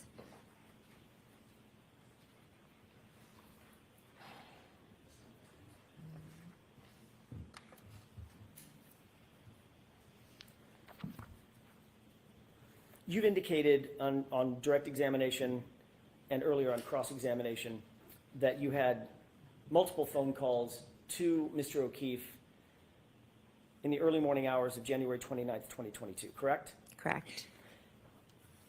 Those phone calls ranged from about 12:14 a.m. until about 12:50 a.m., correct? There was a call at 12:14 and then at 12:18. I'm sorry, I'm bracketing it. The Oh, calls I were between. apologize. That's okay, 12:14 all the way to about 12:50, correct? Are you saying 15? 50, Oh, 50. 50. Oh, sorry, I apologize.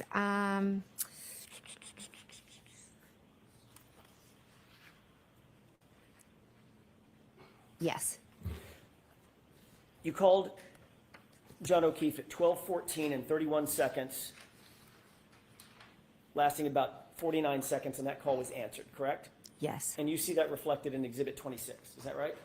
yes.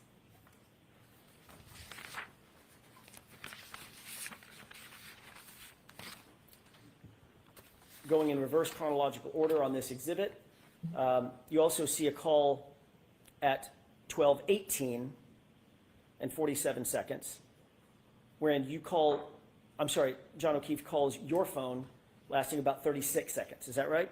Yes, You know that that call was answered, even though it says, it says unknown in the document, correct? it does say unknown, yes. That 1, 2, 3, 4, fifth column over. That's where it says unknown. Yes. But it also indicates that that call lasted 36 seconds, so you know it was answered. I don't know from this record it was answered, but I know from my memory that I spoke to him a second time. Yes, You also made a call, moving out to the page before this, starting at the bottom of the page. At 12:29 and 44 seconds, there was a call from you to John O'Keefe's phone lasting 7 seconds, correct? that's what it says. And the record indicates that it was an answered phone call, correct?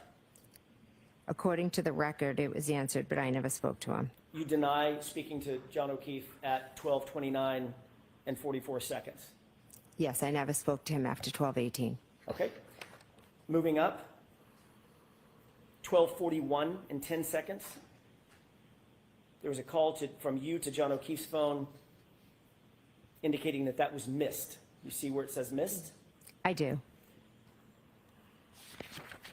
12:41 and 59 seconds. There was another call from your phone to John's phone, and that was also indicated as missed. Correct? Correct. 12:43, 19 seconds. You called John O'Keefe, that was a missed call. Correct. 12:46 and 16 seconds. You called John O'Keefe's phone, and that was a missed call. Correct. 12:47 and 52 seconds. You called John O'Keefe's phone, and that was a missed call.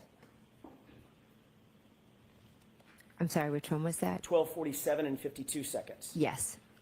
At 12:50 and 37 seconds, you called John O'Keefe's phone, and that was a missed call as well. Yes. Ms. McCabe, there's 7 calls.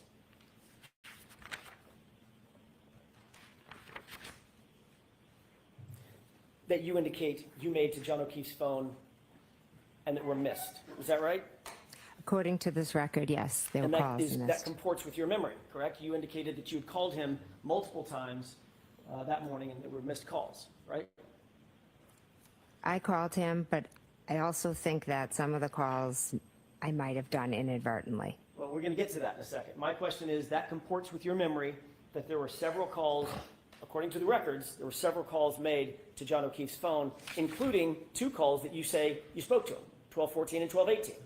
I spoke to him at 12:14 and 12:18, yes. But you indicate every single call after that was missed, and you deny making those calls. I'm not denying it, I just don't remember. You've previously given explanation for what those calls were, these 7 calls that were missed between about 12:29 and about 12:50. That's 19 minutes. You'll agree, correct? Yes. If you divide 19 by 7, that's about every 2.5 minutes or 2.7 minutes, your phone is calling John O'Keefe's phone, correct? Correct. You've previously explained what you attribute to those phone calls. Is that right? Yes. What's your explanation? I think I was going back and forth to the door. I was texting him. I think I put my phone in my pocket. I think I inadvertently maybe have called him. What did you call it at the last hearing? I believe I called it a butt dial. And it's not just one butt dial, correct? There could be multiple, yes. 7 butt dials in the course of 19 minutes, less than 20 minutes, correct? That evening, I wasn't paying attention to butt dials or calls. I was going back and forth, listening to music, being with family. So if I inadvertently called his phone, I did. Not inadvertently called him once, 7 times, correct? According to you. According to the record. And we only know about these calls because you're looking at an extraction of John O'Keefe's phone, correct?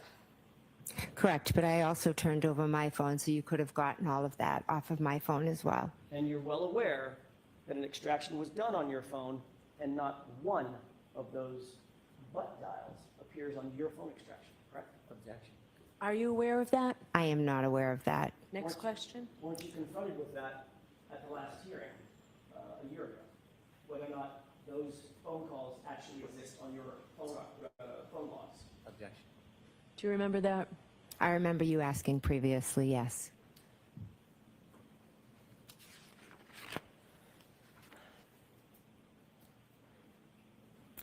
When you dial somebody by mistake, it requires several steps, doesn't it? I'm not sure. A lot of times I just put my phone down, and the next thing I know, I think it's very common to do butt dials. So you have an iPhone, is that right? Or had an iPhone. I do, yes. And that iPhone required a biometric or a passcode to get into to even open the phone. Mine's not open right now, right? It's not open, correct? And it requires, your phone required some sort of biometric interaction with the phone, otherwise known as Face ID. Or you put in a code, correct? Yes, or I could have been texting, and then after I texted, the phone was open, and I could have accidentally called John. That happens to me all the time. It also requires you to open the phone app, correct? For instance, if you're texting, you're in the text app. Is that right? Actually, I'm not. I'd have to sit and look at it Well, how often make phone calls, Mr. Cade? every day. Every day. Every day, Yeah. hundreds of times a day, right? Not hundreds. Dozens of times a day. Yeah. You have to open the phone app to make a phone call. You can't call somebody from the texting app, right? Is that right? I'm not sure. I don't know what to tell you. There's a list of apps at the bottom of the phone. Yes. Messages, phone, right? Is that yes? Yes, and maybe I accidentally hit the last thing, the last call, like since I had talked to John. Your Honor, at this point, I would ask the court to instruct the witness to answer my question. I believe she is. Go ahead and finish. Your Honor, let me approach. Okay?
McCabe? I'm Yes. sorry. Jumping the gun.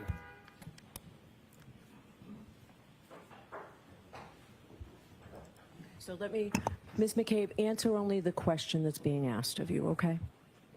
Ms. McCabe, you're aware that when you're in the messaging app, you have to do something else volitionally to open the phone app, correct? Correct? You have to touch the phone, is that right? Yes, That would open a separate app, correct? correct. Then, once that phone app is open, then you have to choose a person to call, correct? Yes, sometimes the last dialed. Right. Yeah. And if that happens to be the last dial, scroll through, pick a person, make one tap, and that calls the person and initiates the call, correct? That is one way, yes. But if you get out of the app, I'm sorry, if you close your phone, hit the lock button after a text message, none of that can happen without you having to open the phone and engage the phone additionally, correct? If you hit the button to lock it, yes. Right. So you indicated that these are all missed calls, is that right? That's what the records show, yes. In addition to a missed call, you've had missed calls before. You both received a missed call and you've made calls that were missed, is that right? Yes, When you make a call that's missed, generally goes to voicemail, does it not? it does, yes. So then you have to do something additional with that call. Push the end button, correct? Correct? Otherwise, voicemails just go on forever. And actually, they go on for 4 minutes, Okay. right? I don't know how long voicemails go for. So if you had missed calls, 7 missed calls, that's at least 14 interactions, double it, because you got to make the call, then you got to end the call. 14 interactions with your phone for a single missed call. One I'm sorry, missed for call. 7 missed calls. It could be, yes. And your testimony is, you don't remember making a single one of those calls to John O'Keefe between 12:29 and 12:50, correct? I do not remember making those calls, no. As you sit here, do you deny making those calls between 12:29 and 12:50 to John O'Keefe? Oh, I'm not denying that, no.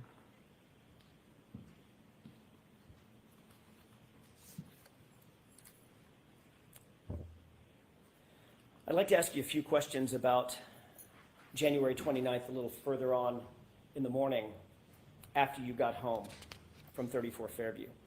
Approximately what time did you get home? I'm not sure, maybe around 11:30, 12, I'm not sure. 11:30 or 12? It could be 11. Are you talking about, I'm confused, are you talking about, Let me rephrase the question. okay, sorry. On the night of the early morning hours of January 29th, 2022, you left Fairview. Oh, I'm sorry, What okay. time did you get home today?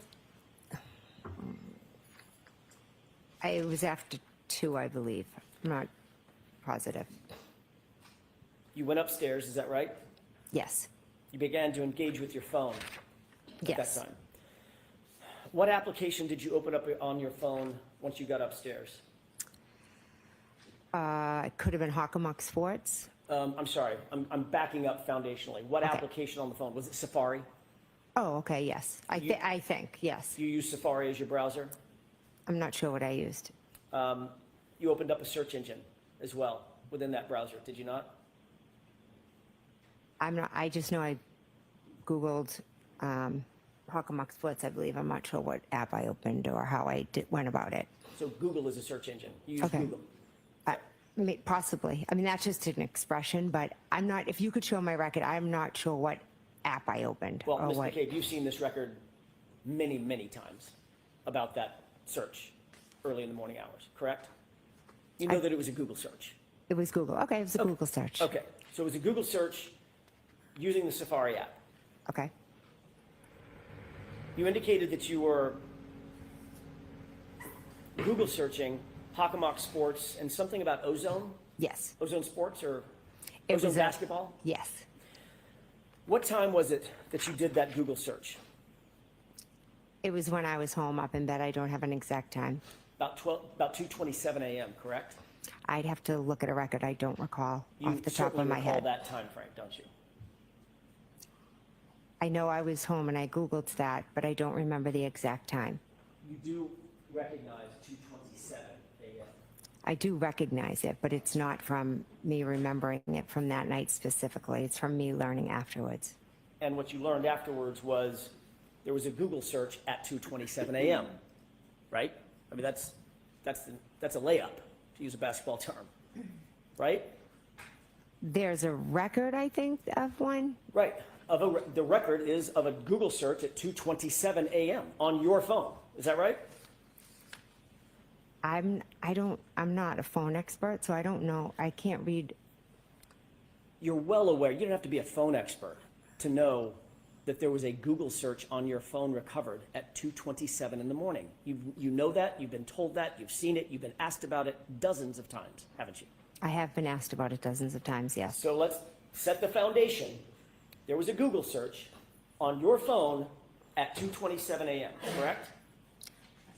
Which Google search are you referring to? It doesn't matter, Ms. McCabe. Well, I know I did Ozone and I did Hockomock Sports. And I didn't ask And you those that. were the only two things that I Googled. I didn't ask you what you Googled. I haven't gotten there yet. We're gonna get there. I've asked you, was there a Google search at 2:27 a.m. on your phone? If you want to show me a report, Sure. okay. You don't remember, as you sit here, you don't remember that. I don't. You have no record, you have nothing in your mind about a Google search at 2:27 a.m. That's what you're testifying to in front of this jury right now.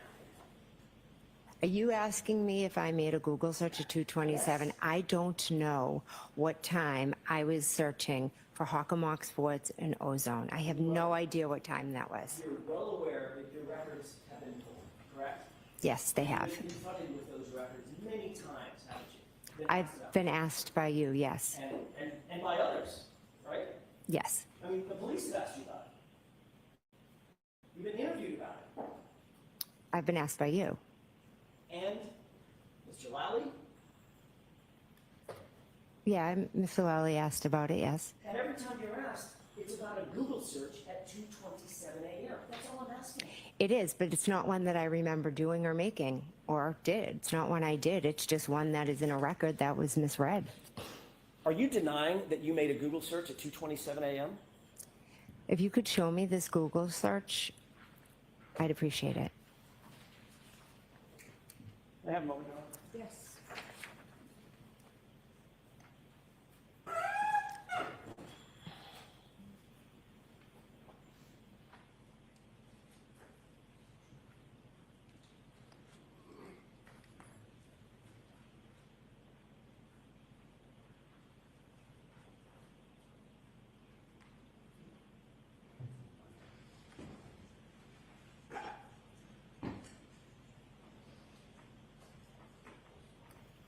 Your Honor, we need a quick minute to find the record that I did not make aware.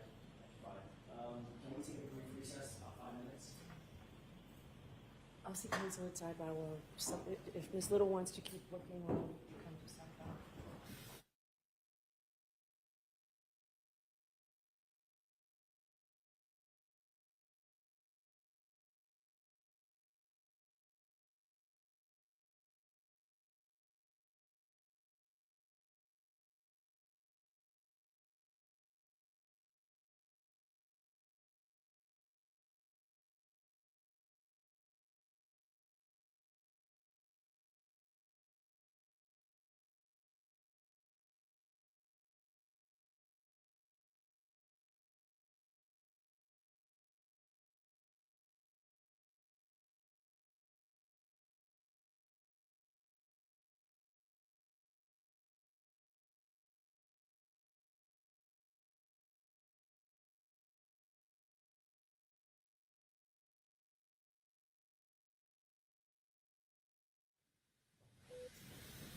We're trying not to have you take a recess, so the lawyers are just going to get something done fairly quickly so that we can continue up into the luncheon recess. Your Honor, may I? Yes. Thank you. Ms. McCabe, I don't have a paper copy, but I'm going to ask you to take a look at something that we display on the screen and ask you a couple of questions about that. Can you zoom in?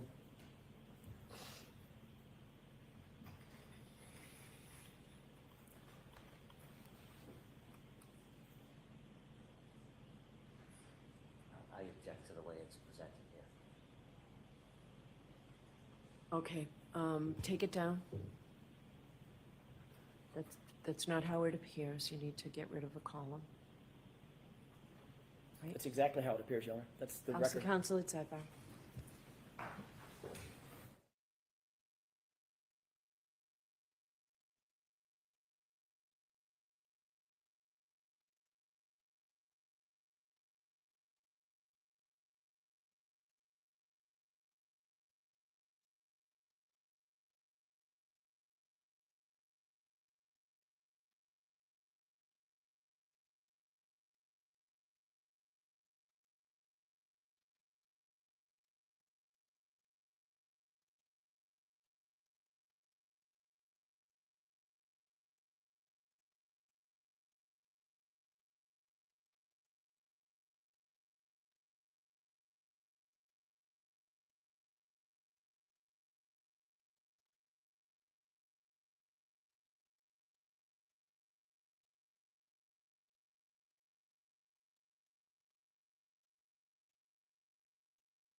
Go ahead. Thank you. Found the paper. Thank you for your patience, Your Honor, and Ms. McCabe. May I approach? Yes. Thank you.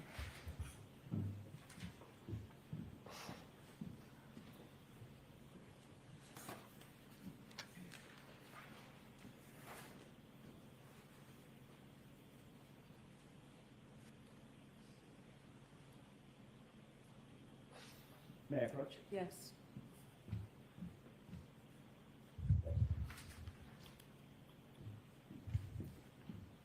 You indicated you wanted to see a record, Ms. McCabe. Did you see a record that indicated a Google search? Not what the contents of the Google search is, but there was a Google search. I just saw a Celebrate record, yes. And did you see the time of the Google search? On that record, yes. Is it 2:27 a.m., correct? Yes. Ultimately, you will agree that there was a Google search done, and now I'm going to ask about the content of Hoslong to Die in Cold, correct? That was done in the morning at the request of Ms. Reed. Ms. McCabe, I didn't ask you that. I asked you a yes or no question. Did you understand my question? Could you repeat it, please? Sure, I'd be happy to. Thank you. Did that record indicate that there was a search at some point done, at some point, for Hoslong to Die in Cold? I object to her reading the record. So was there a search on that at some point? On that paper, was there a search that said that? Is that the question? Let's start with that. Yes. Yeah, there was. Okay, now let me ask you a different question. You Google searched the phrase Hoslong to Die in Cold, yes or no? Yes. On January 29th, correct? Yes. So you agree that you were on Google, correct? Yes. You agree that there was a search done at 2:27 a.m., correct? I don't recall doing a search at 2:27. The paper says it, I don't. Okay. And you also agree that at some point that morning, you plugged into that phone, Haas Long to die in cold. Is that right? Yes, after we found John O'Keefe. Now, you claim that that was at 6:23 and at 6:24 in the morning, two iterations of how long to die in the cold. Haas Long to die in cold, how long TI die in CIKD, correct? I'm not claiming it. It's the truth. It's what happened. You're testifying to that. Yes, I am. You also testified that at the time you Google searched those phrases, it was Karen Reed screaming and yelling at you, shaking you to Google hypothermia, correct? She was pulling on my sleeve, Is yes. that yes or no? Yes. Okay. You have discussed this Google search and the issue of the hypothermia with Carrie Roberts, correct? I told her in the days following. You discussed it? Or no? Yes. You discussed it in the days following January 29th, correct? Yes. You discussed it before her testimony at the grand jury, correct? We discussed it after. We don't talk about what we're going to say before testifying or anything like So in that. the 3 months between this incident and the testimony by both you and Ms. Roberts, you two did not discuss this hypothermia issue? It wasn't an issue. It was just something she said, but we don't discuss it every day. There's no need to. I didn't ask you to discuss it every day. I asked you if you ever discussed it. Originally, yes, we did discuss it in the first days following all of And this. that would have been before either one of you testified at the grand jury, correct? Yes. And we know that you were with her during her, just before her testimony at the grand jury. Is that right? Yes. And you're certainly aware that at the grand jury, that in prior testimony, Carrie Roberts corroborated your statement that Karen Reed demanded to Google hypothermia. Objection. Ask it differently, Mr. Jackson. Are you aware that Carrie Roberts, well, let me ask it a different way. Have you and Carrie Roberts ever discussed the fact that she corroborated your statement that Karen Reed demanded that you Google hypothermia? No. She ever told you that? No. Did you ever ask her that? No. Did you discuss your statement that Karen Reed was the one that demanded that search? Karen Reed did ask me to do the search, yes. Okay, that's not what I asked you. Did you and Carrie Roberts discuss that? Yes, we've talked about that. Are you aware that last week Carrie Roberts denied hearing that statement? Objection. Sustained. Have you been told, have you been updated that last week Carrie Roberts denied ever having heard that statement? Objection. Sustained. May we approach? Yes. All right, jurors, feel free to stand up and stretch.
So just one question on this, please, Mr. Jones. Have you become aware from any source that last week Carrie Roberts denied having heard the statement that was attributable to my client?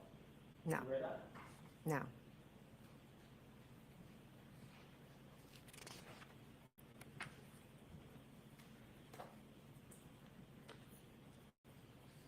You've reviewed the video from the dash cam out at the scene, correct? I've seen it, yes.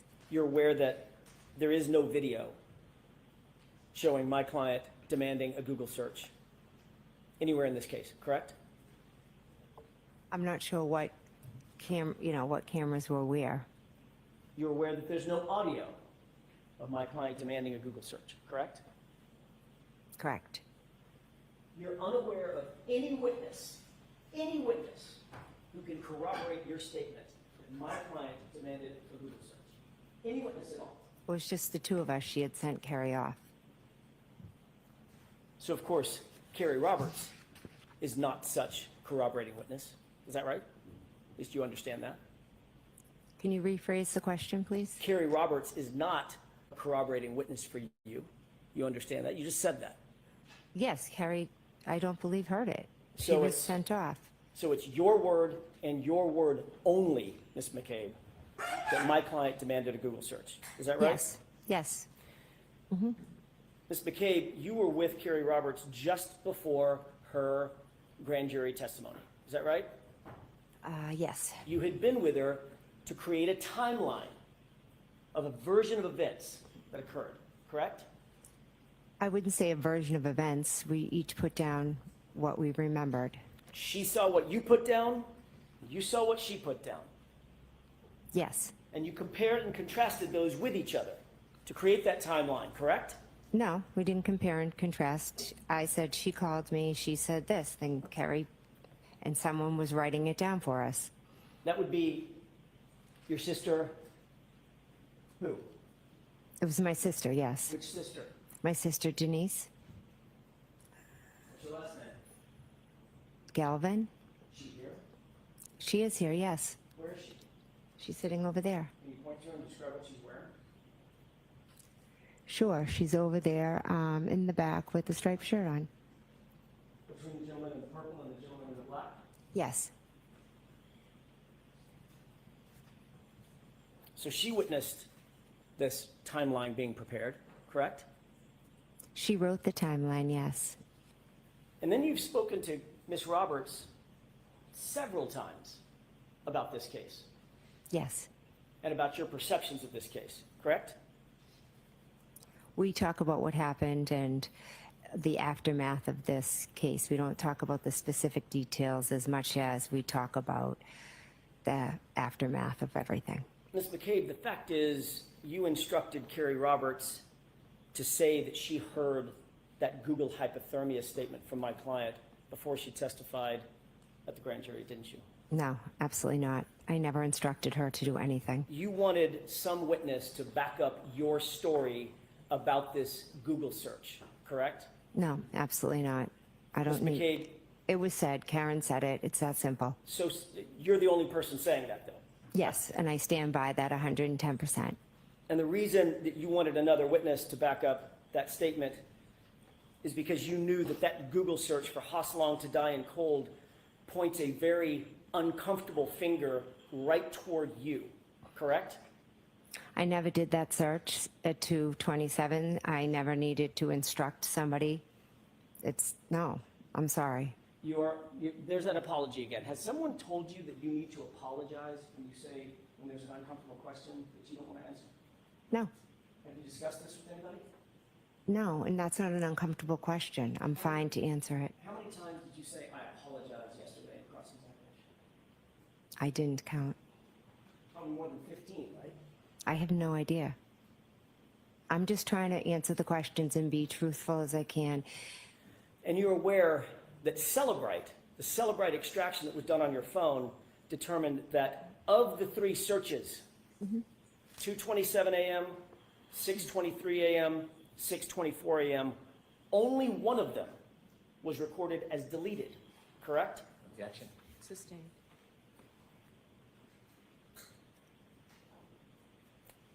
Have you ever been confronted with having deleted a Google search off your phone? You ever been Yeah. asked that? Yes, by you. Do you deny that you deleted a Google search off your phone? I never deleted a Google search off my phone. So you I deny never did that. I deny it, yes. that you ever deleted a Google search? Yes. I never made the search. I'd like to move back to the time of about 6:03 in the morning, Ms. McCabe, when you, along with Carrie Roberts and Ms. Reed, approached 34 Fairview. This is Exhibit 4. It's been previously entered into evidence, and I think you've seen part of this exhibit. Do you recall, before we get to the exhibit, do you recall my client when the first officer on scene, do you know his name, by the way? I believe it was Officer Seraph. When Officer Seraph approached, he asked the question, what happened? Something like that. Open-ended question. Do you remember that? I don't remember what he specifically said. Do you remember my client a few seconds later saying, my boyfriend, I left him, he never came home? I don't remember the specifics of what was said. Your Honor, if we could, I would ask that we queue up Exhibit 4 for the jurors at runtime 4:20. Okay. Before we play this, I'm going to play just like a second of it and ask if you can hear the volume. Okay. We could, Mr. Wolf? Could you hear anything? Oh, I can hear, yes, sorry. Okay. I don't know how loud it's going to be, quite frankly. Okay. Ms. McCabe, will you please pay attention to the audio portion of this video as this is played?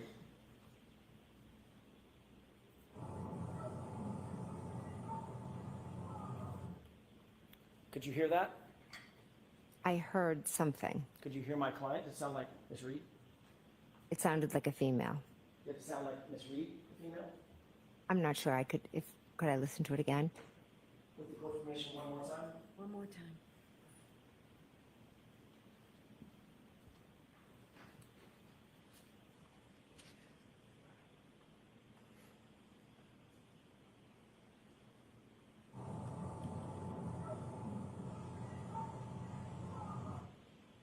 Could you hear it? I could hear it, yes. What did she say? I have no idea. Did she say, my boyfriend, I left him, and he never came home? I could not make that out. You testified on direct examination that you were basically a passenger along in this ride on the early morning hours of January 29th, 2022, that you were not the person in charge, correct? I was in the passenger seat and Miss Roberts was driving. It's a bad question on my part. Let me see if I can reframe that. You testified that it was Carrie Roberts who was basically the take charge person in the scenario between and among the three of you, Ms. Reed and Ms. Roberts. correct? Yes, yes. Not you, correct? No, You were just sort of along for the ride, assisting how you could, correct? I was trying to help Miss Reed and find John O'Keefe. If we could play a clip starting at, and I'm going to ask you, Ms. McCabe, to take a look at several clips. The first one starting at 6:21 runtime to 7:41. It's just over a minute. With the court's permission? Yes.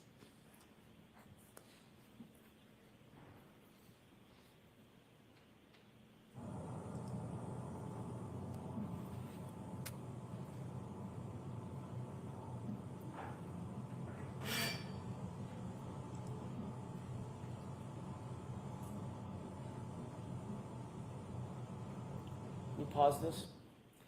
Do you recognize the three individuals in the foreground of this video? I do, yes. Can you start from left to right and describe for the jurors who we're looking at? I believe that's me in the black coat. To the right of me is Miss Roberts, and on the other side of the car is Miss Reed. Miss Roberts has, just to distinguish, Miss Roberts seemed to have fur on her hood where you did not. Yes. If you could go ahead and play that, please.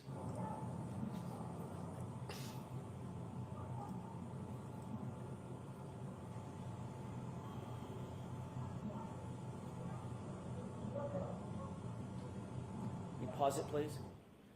Can you see who it appears you're talking to at that point? I don't know who that is, no. Go ahead and play it.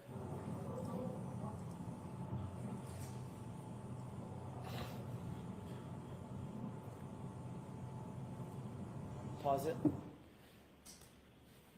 Does it appear that you're engaged in conversation with that person while Miss Roberts is attending to something in the truck and Miss Reed is running back and forth?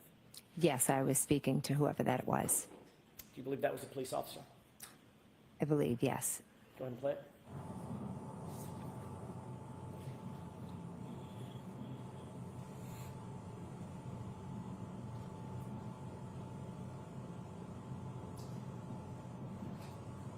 Mr. Wolk, if you'll stop it at 7:41, please.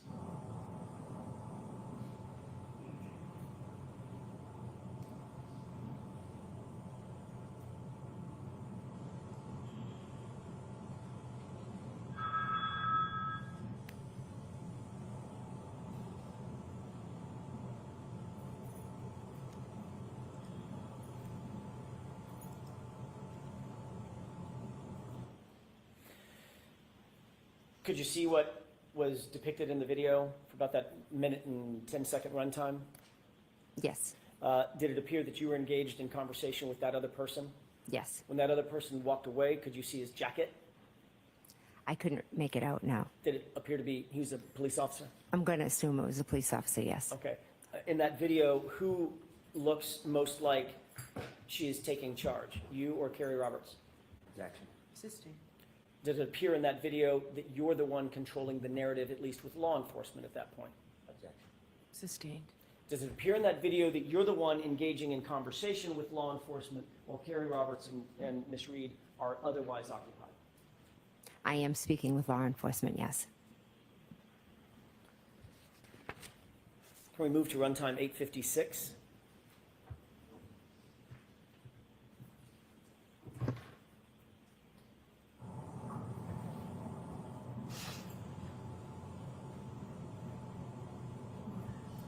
Pause it.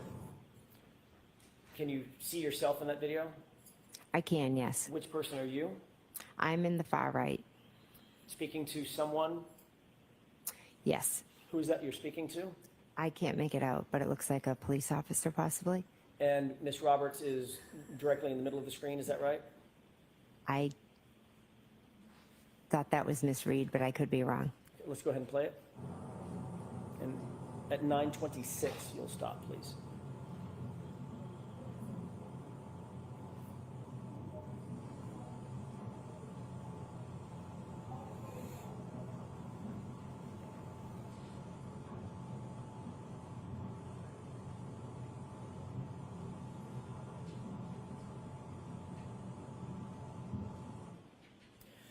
In that video clip, who among the three of you appear to be most engaged with law enforcement at that time?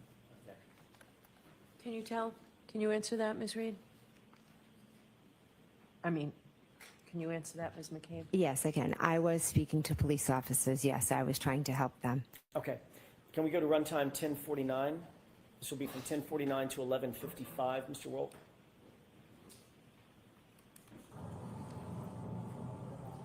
And pause it. Who is it that's just gesticulating in the video? That is me. Can we go ahead and play it?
Did you see yourself in that video, that clip, about a minute-long clip? Yes, I did. Who among the three of you appeared to be most engaged with law enforcement in that clip? I was. Runtime 2022, Mr. Wolk?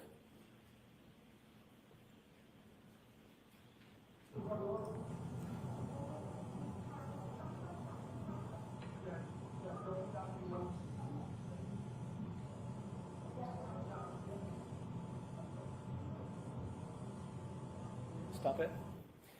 Do you see yourself in that video?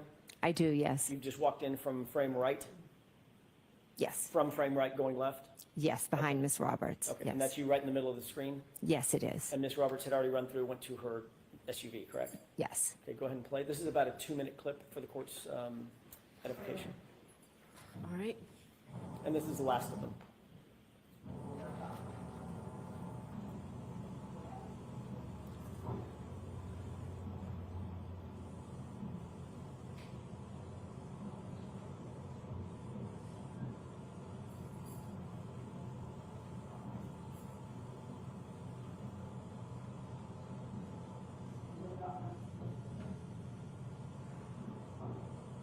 Mr. Wolk, can you pause it? Can you tell who you're speaking to there? I think it's Mike Lang. Go ahead and play it.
Yeah, just a moment, Your Honor.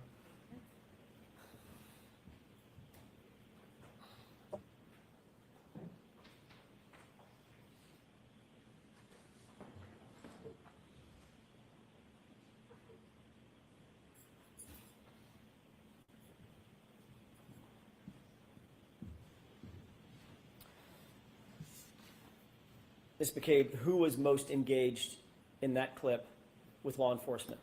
Between and was. among you and Carrie Roberts and Ms. Reed? I was. You noticed when Mr. O'Keefe was placed on the gurney in a prior clip and moved past you, correct? Yes. Did you notice what your reaction was when that gurney passed you? I didn't know.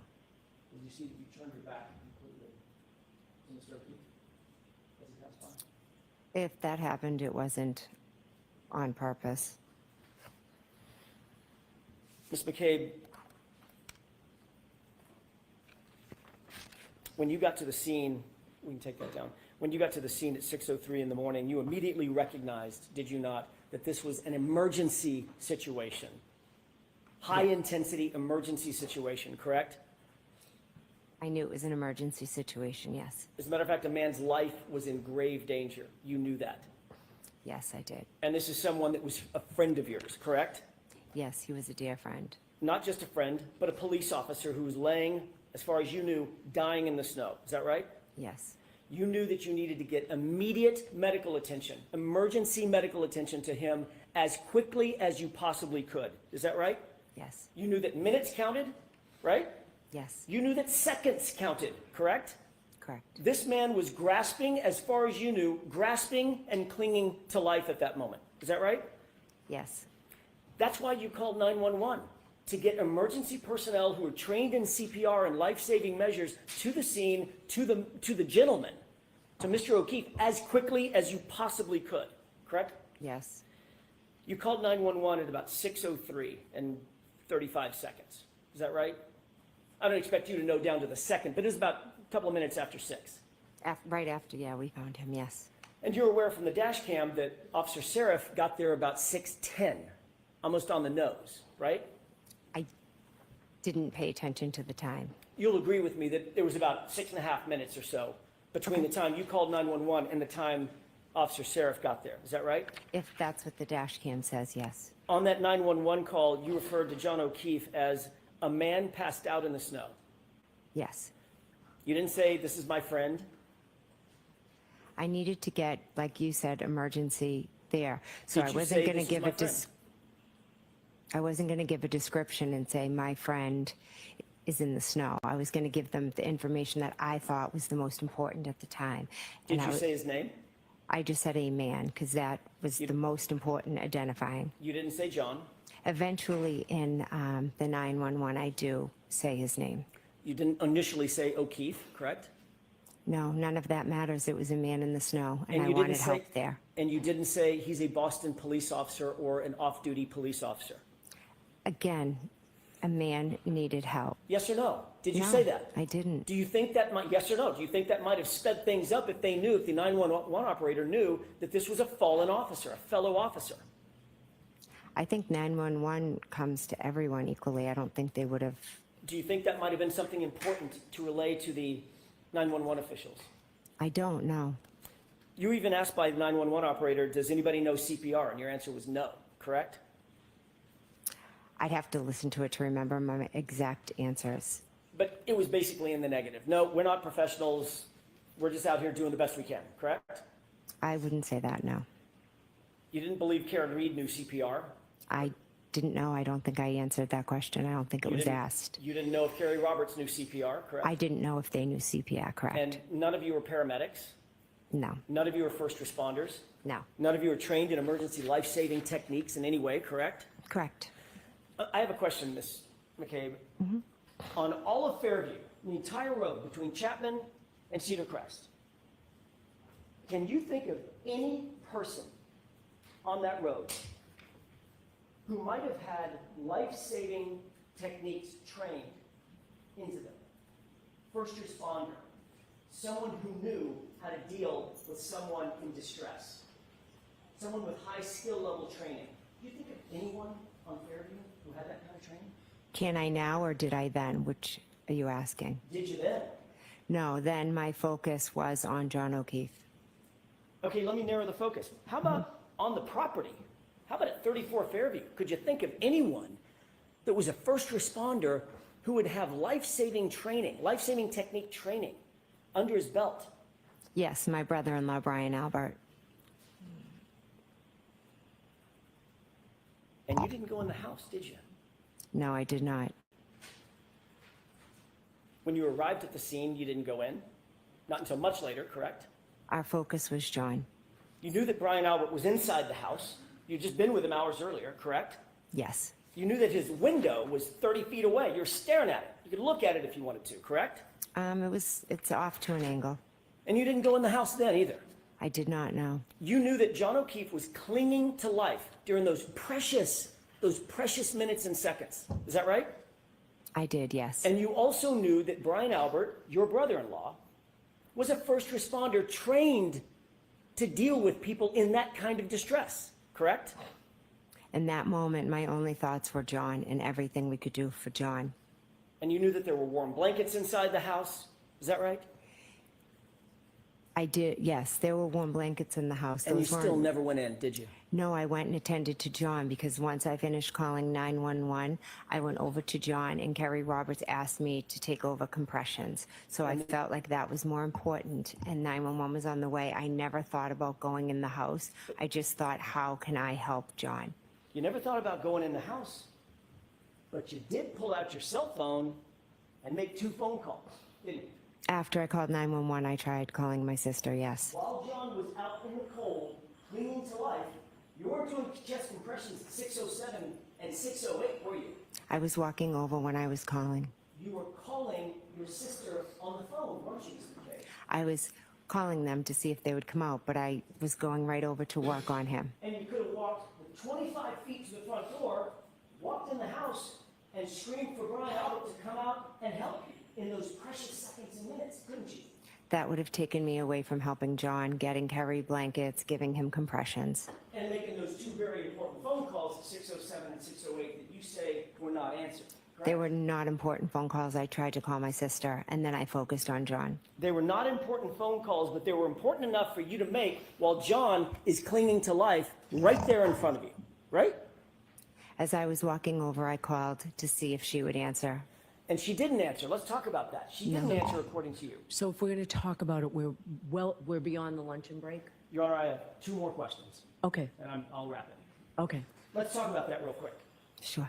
She didn't answer the phone, did she?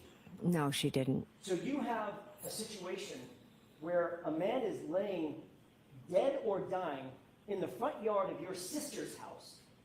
You see nothing in terms of life inside the house. Lights aren't coming on.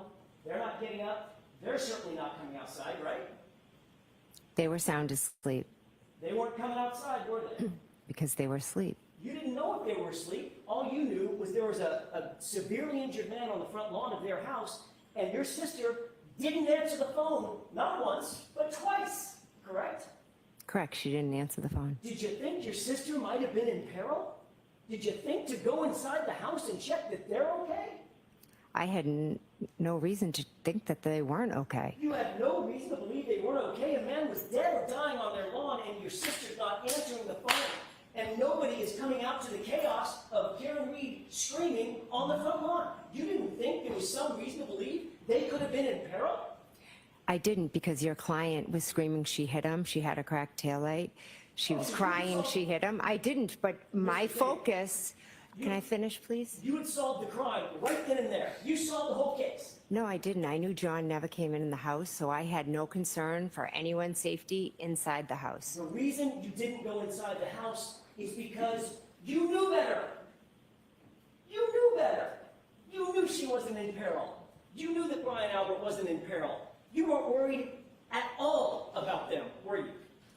I was not worried at all because something happened on the front lawn that had nothing to do with anything inside that house. You weren't worried about them at all because you knew what really happened, didn't you?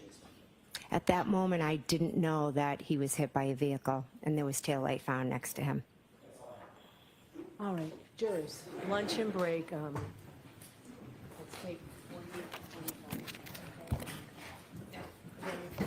Follow up on my, Jurors, please follow me. yeah, I understand this one. And how long is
to see me?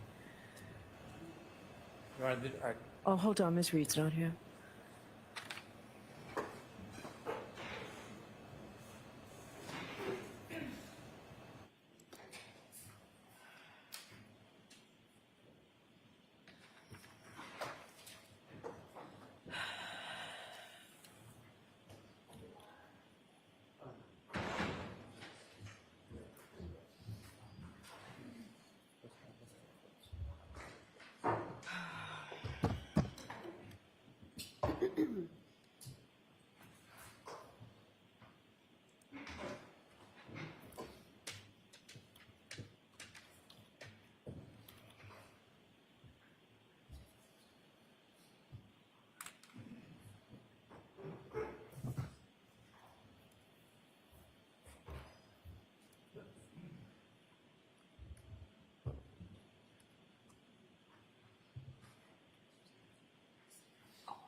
All right, so council wanted to see me here or at sidebar? I have no preference. All right, if it's something to be done in open court, go right ahead. So we had mentioned earlier at the end of Ms. McCabe's testimony, I have clips that I would like to play. There is a dispute regarding 2 of them. And I've given previous notice to the defense they've would like different content in than I would. And I would hope to have a court's ruling before I played them. All right, so I received an envelope, court copy, clip 17 was the only one I was given that was in, That's a new one. The other In one was dispute. previously turned over to the court. okay? The ones we have a dispute on are clip 13 and clip 15. Okay. So I viewed the other clips. There's an objection to 13 and 15? There's an objection to them? All right. Let's play them. They're quick, right? Yes, they are. Play them very quickly. It's not really objectifying them, it's that they're incomplete, so she didn't finish her answer, so we're just asking them to be extended so that she can actually complete. So we produced alternative clips, so there's 2 clips, 13 and clip 15. All right, so the Commonwealth gets to play what they want, and then you can play yours at some point, too. Well, I haven't Then, if we don't have time, I can wait to have a hearing on this. I don't think the defense can play in self-serving statements because they think it's Okay, doctrine I haven't seen it. All right. I saw clip 17. I have no problem with clip 17 coming in. I don't think they have an objection to 17. The ones that are objectionable, I know we're pressed on a Friday. I can hold them till next week until the dispute becomes more clear for the court. Okay. It sounds like this is going to take more time than I thought. All right, so I need what you have, Ms. Little. I need that to review this weekend. All right, anything else? The second issue is, I should approach the side. Okay.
the session, please be seated. We bring Ms. McCabe in, please. Jurors, I know I said it was a 45-minute lunch. I apologize. No one intended to waste your time like this, particularly when we don't have much time left. Ms. McCabe, please.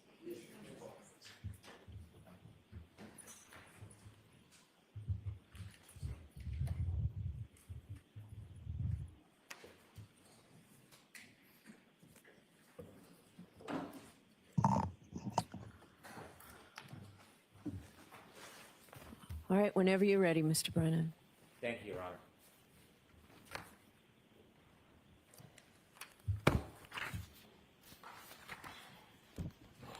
Good afternoon, Mrs. McCabe. Good afternoon.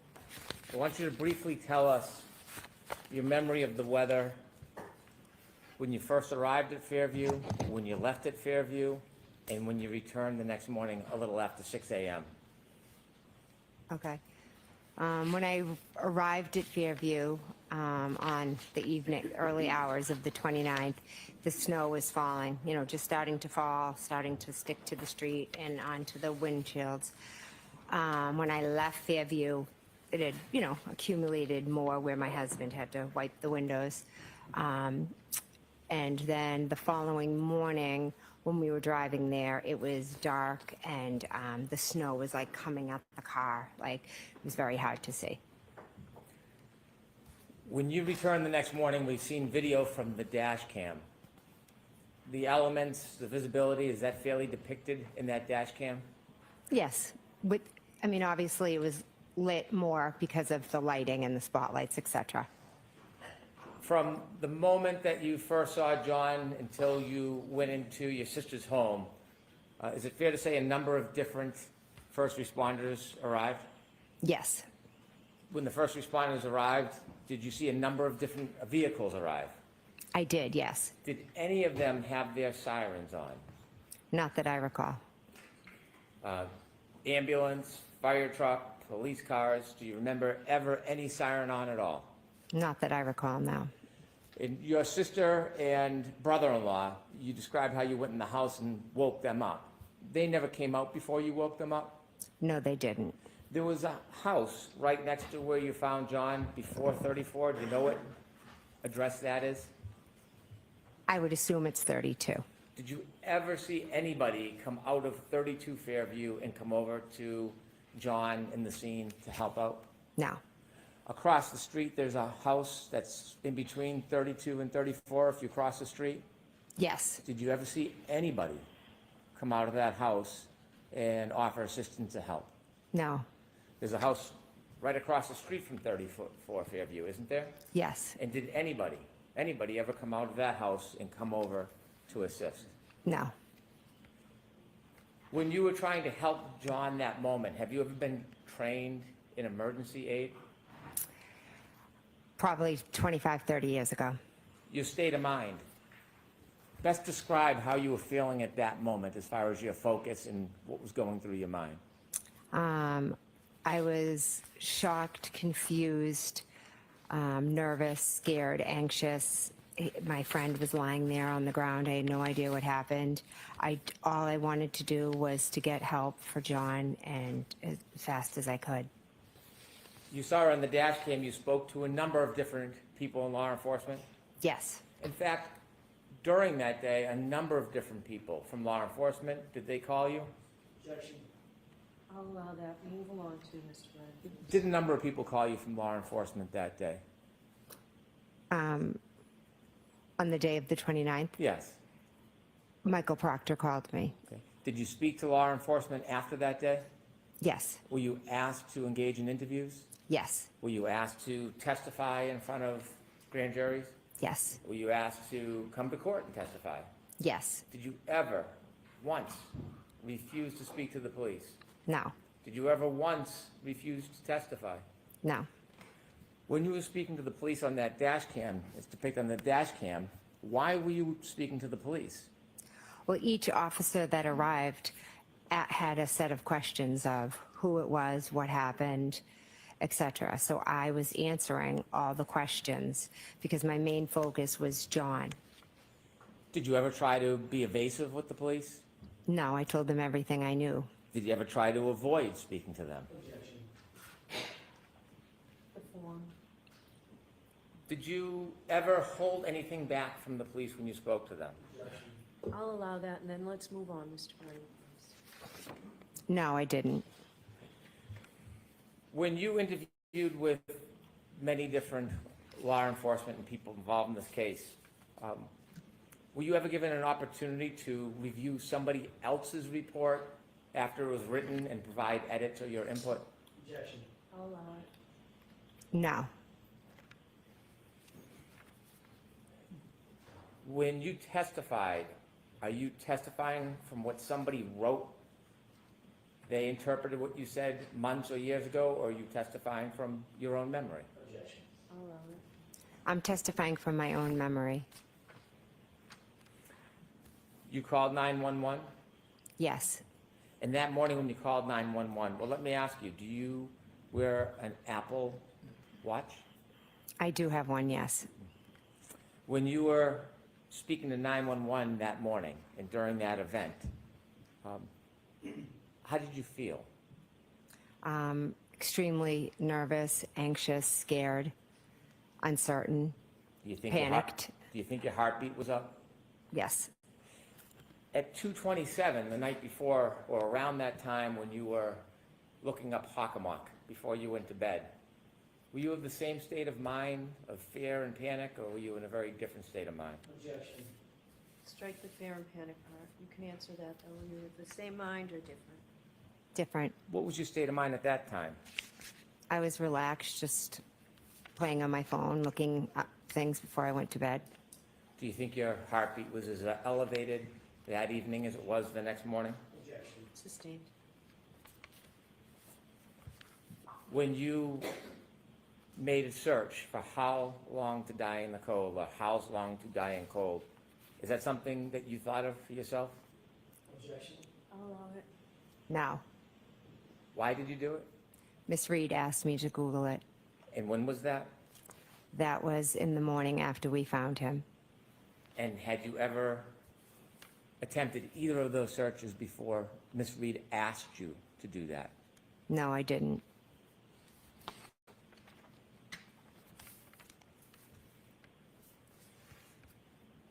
You were asked questions about the next day when you visited the O'Keefe home, and you read some records.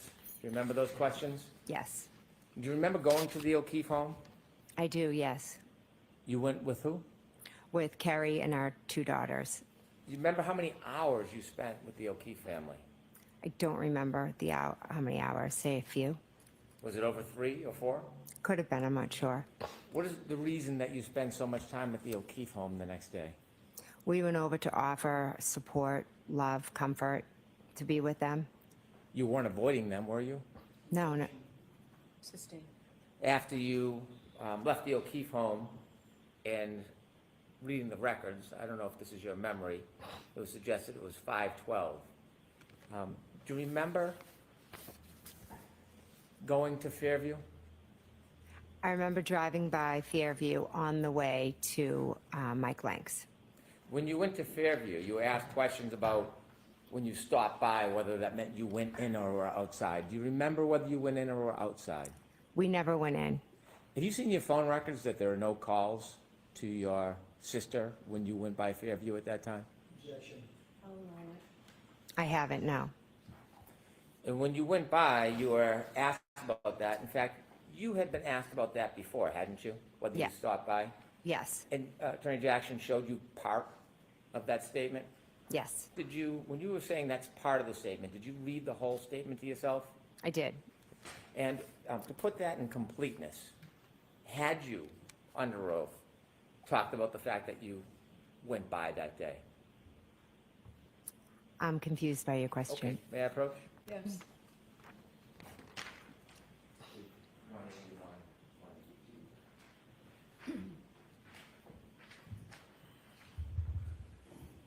Thank you. You were shown page 181 and then 182? Yes, And so when you were asked about that before, had you in fact offered under oath that you did go by Fairview. Yes. When you stopped by Fairview, according to the questions you were asked, or the records you were asked to read, it was 4 minutes you stopped by Fairview. Does that sound like your memory? No, I know we drove by, slowed down, and we were looking outside. Why did you want to go back to the very scene that you had seen that morning? I think Carrie and I I'm not really sure. I think we just drove down and we, All right, so your answer is not really sure. okay. Next question. And then according to the records that were read to you, you went to Detective Lang's house, Yes. and you were at that address for about 40 minutes, 50 minutes? Yes. You were read or shown certain text messages between you and some of your family. Yes. Was that a complete listing of the text messages in order that were on your phone? I had a lot of text messages with them on my phone, yes. Were some missing from what you were shown? I'm not sure. Okay. You were asked about your state of mind. I'm going to ask you about some of those text messages in a minute. You were asked about calls and text messages to John O'Keefe. Yes. Have you ever inadvertently called anybody before on your iPhone? I'll allow it. Yes, many times. And you were asked whether or not you remembered or knew that those calls were made to Mr. O'Keefe? Yes. Did you purposely make those calls? No, I do not believe so. If you inadvertently called on purpose, it wouldn't be inadvertent, would it? True. Did John ever answer any of your calls after that 12:18 call? No, he didn't. And when you were reaching out to him, did you reach out to him the next morning after you heard from the defendant? I did, yes. What? Next question, Mr. Bowman. Why were you reaching out to him? Because I was trying to get in touch with him. Because Miss Reed said he didn't come home.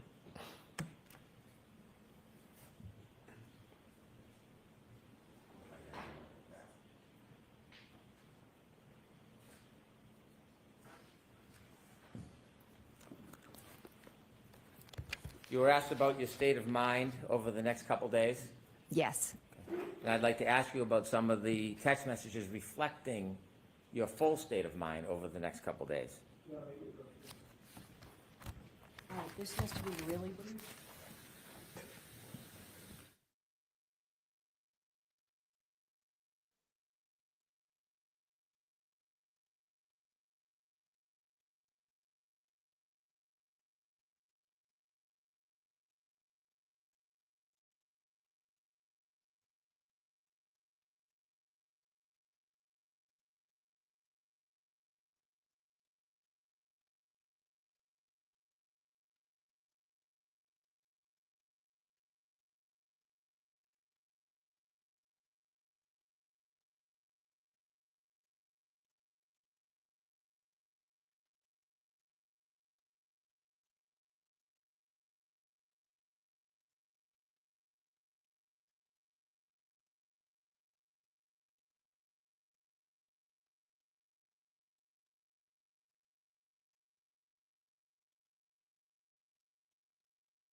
All right, jurors, you're about to hear some evidence. And remember, I told you this morning that before you consider any electronic communication in your deliberations, you must first find that it is more likely true than not that the person who authored or created or sent, transmitted this communication was in fact the person alleged to have done so.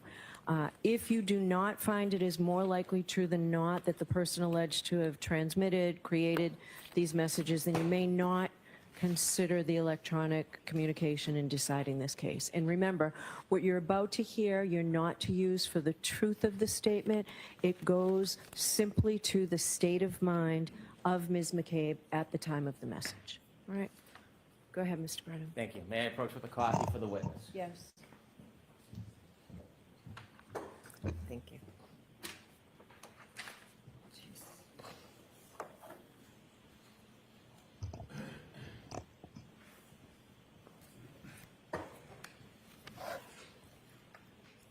When law enforcement asks for your phone, was there any requirement you give that to them? Sustained. Did you voluntarily consent to give your entire phone to law enforcement? I'll allow that. Yes, I did. I handed you a document that reflects your text messages from that morning and the next day. You were asked about some of them on the screen. Do you remember that? Yes, Okay, and you were asked how that affected your state of mind and the decisions that you were making, correct? yes. I want to read along, and I'll indicate if you look at the number on the left, and then I'll read it, and you can let me know if I read it accurately. Okay.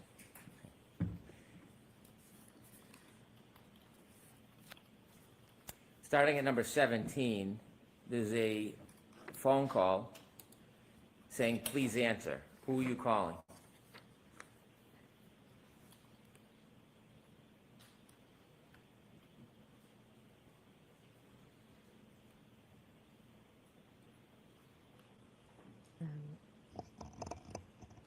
I'm sorry, where does it May I say? approach? Yes.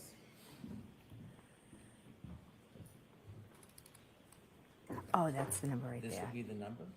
This would be the calling. This would Okay. be- Okay, so it's John O'Keefe, okay. Okay. Thanks, sorry.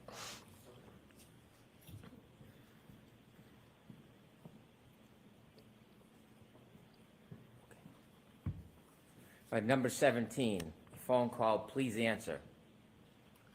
Who are you calling? John O'Keefe, Do you know at that point where he is? no. 459-49, number 18. Karen is worried, we need to find you. John O'Keefe, 504-40, number 19. Please answer so I know you're okay. Who are you calling? John O'Keefe,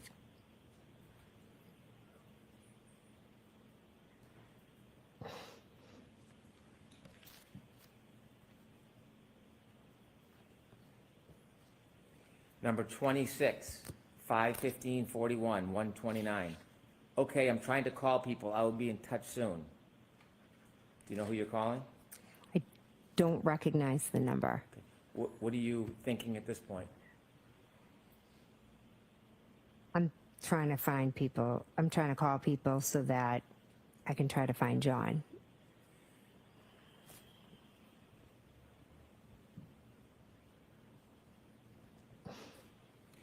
Number 31, 522-57, 129. Okay, I tried to Beatty. Okay, I just talked to her. What are you referring to?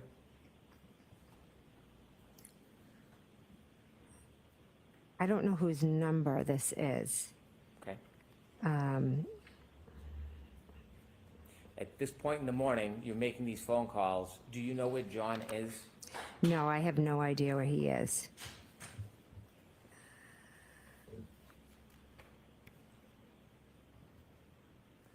Turn to number 48, 129-22 at 8:44.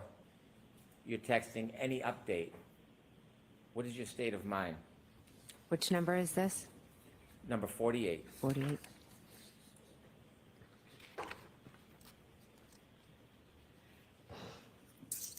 I believe That may be to Kerry Roberts, and I'm trying to get an update from the hospital. You were asked about your relationship with Kerry Roberts. At that time, before that night, how many times had you met her? Once. And you said in the moment, did that relationship change? Yes, instantly. Was it for collusion? No. Let me ask you, number 160, this is 129 at 2 in that afternoon. Do you have 160? Sorry. It's okay.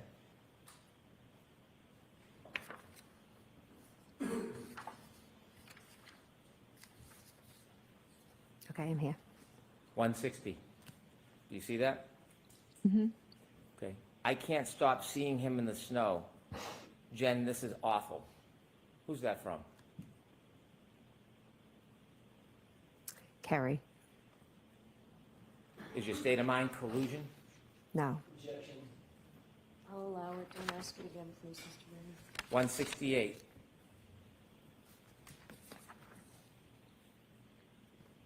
$129.22 at 2:04:32. You're calling Miss Roberts. Every time I close my eyes, it's all I see. I feel like I'm going to vomit. I just can't even. I know how close you two were. Can't imagine how hard the situation is for you. Does this reflect your state of mind that day? Yeah. I'll allow it. Objections noted. Next question. You need to approach on this particular text. Come to sideline. Oh, sideline.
Yeah, approach your Yes.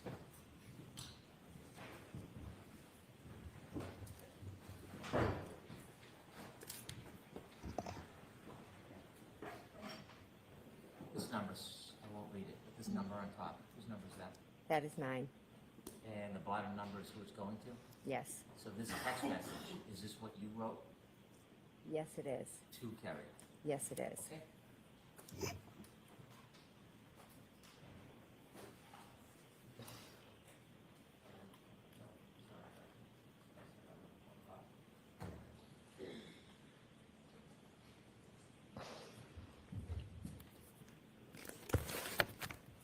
I won't read that last text message again. However, it is correct that that text message was from you to Ms. Roberts, number 168. Yes, it was.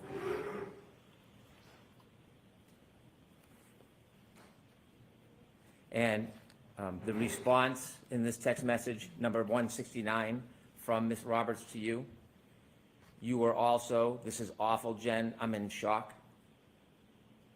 Yes. Number 170. And this one is from Ms. Roberts to you, 129.22 at 2:05:45. I literally am having wine. I don't know what to do. Calm down. Yes. 171 at 2:06:35 on 129.22. From you to Ms. Roberts, I know I am definitely in shock and it keeps hitting me. I just feel so sick. Is that accurate? Yes. I'm going to read one more. 172. And this is from Ms. Roberts to you at 2:13:41 on 129.22. I don't know what to even do. I'm so sorry for both of us. Is that accurate? Yes. Number 175. Again, to Ms. Roberts, 2/14/15, 1/29/22. Do you text, "I talked to Peggy, I am devastated for them"? Yes. And did you follow up seconds later at 2/14/56 on 1/29/22? "I am so sick to my stomach"?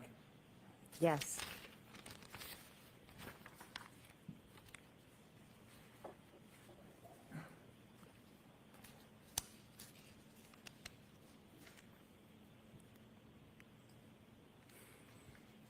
That day, did you have to speak to your children about what happened? I did, yes. Was that part of your state of mind that day? Yes. I'll allow that. Number 208 or 207. You receive a text from this number. I don't want to say it out loud, but if you could read it, 207, do you know who that's from? I don't. Okay, we'll move to the next one then. 208, 1/29/22, 3/42/06. "I've never felt so sick." Is that accurate?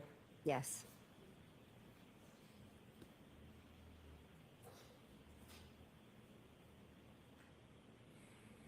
Number 210, 4/33/40, 1/29/22. You text messaging somebody? Yes. Do you know who that is? I don't, just off of the number. Okay. And this text message, is this from you to somebody? Yes. "My mind is racing. I have that awful feeling in my gut like I am about..." I'll allow it. Sent by this witness allegedly. "My mind is racing. I have that awful feeling in my gut like I am about to puke. Besides seeing the awful image, trying to wrap my head around what happened to him." Is that accurate? Yes.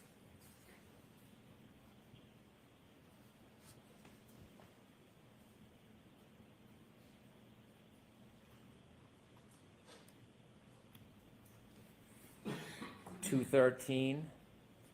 This is on 1/29/22 at 4/38/20. Do you know who was texting you? Yes. Who? My friend. "Once things settle, you need to talk to someone and process the trauma." And then 214, you respond, 1/29/22, 4/40/38. "I have been shaking since this a.m. I feel so sick. Everything started to be a blur and all run into each other." Yes. And this is at 4/40/38 at 1/29/22. Yes. And during that day, you've spoken to law enforcement Yes. and the days that follow? Yes.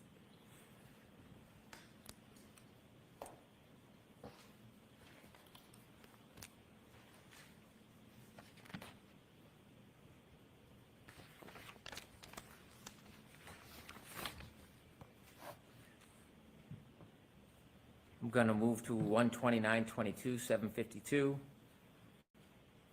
If you look at number 289, please.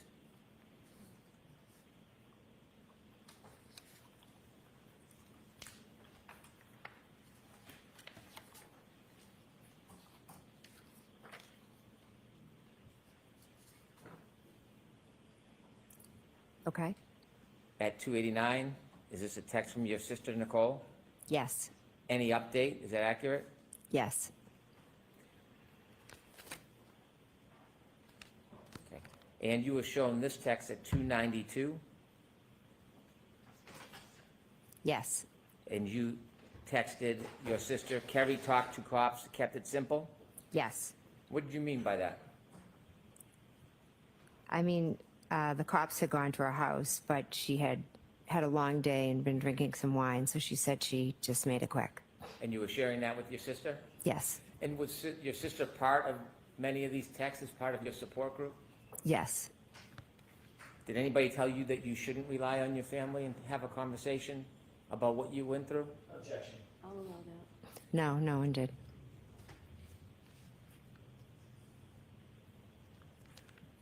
And during that text time, the one I just read to you, was at 7:54:38. If you turn to 296, 129:22 at 7:56:50. Did your sister text you, okay, try get some sleep, talk tomorrow? Yes. And did you text back at 7:57? Yes, but don't feel pressure? Yes. And the next one, 298 at 7:57:07, was your sister asking you for any updates? Yes. And at 7:57:13, did she text you, I love you, don't beat yourself up, you did the best you could? Yes.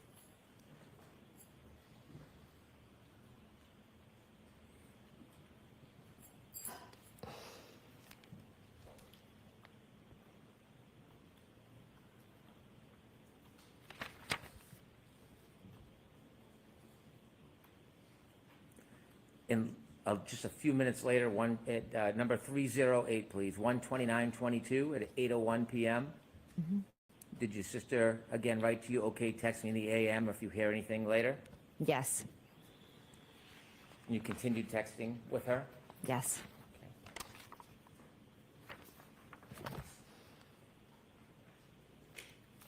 You were asked about timeline? Yes. If you turn to number 761, please.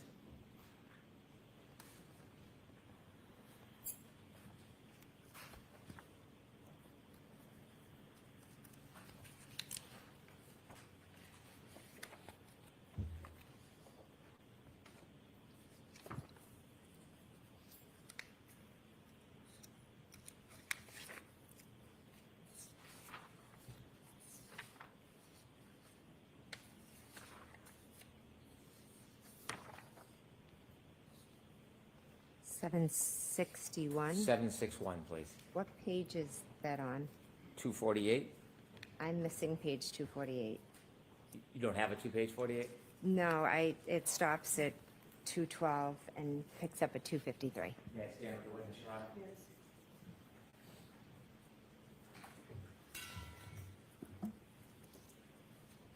Can you remind us who asked you to put together a timeline? Peggy.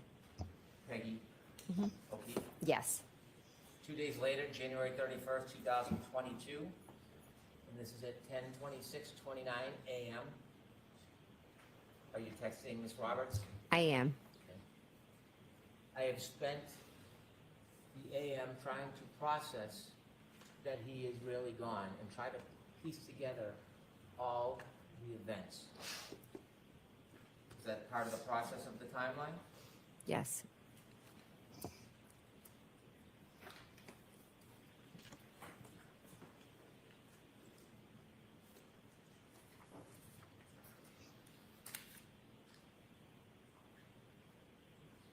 At some point, on the 31st, was something happening around Fairview Road that you learned?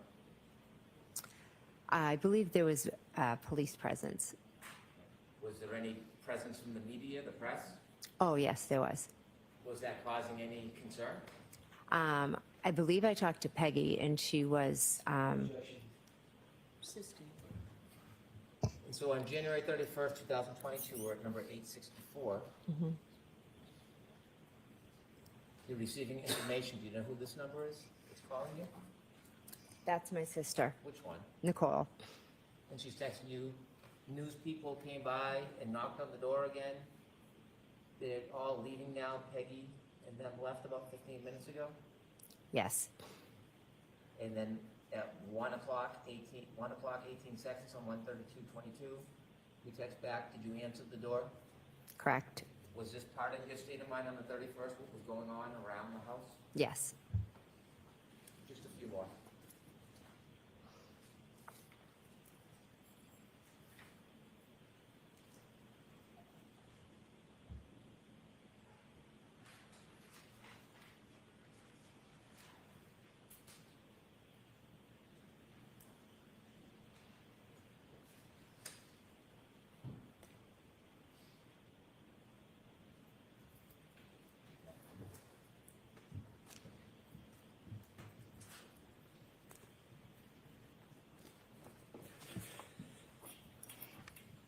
in trying to recount for people who asked you that morning and over the next couple days, some of what's reflected in those text messages, was that part of your state of mind? Yes, Was it in any way affecting the way you were remembering and thinking about what had happened? Objection. I'll allow it. yes. Your Honor, subject to redactions, I would seek to introduce all of Ms. McCabe's text messages. So we'll deal with that. Wait. Is there an objection? There is. We'll deal with that. Okay. Thank you. I have no further questions.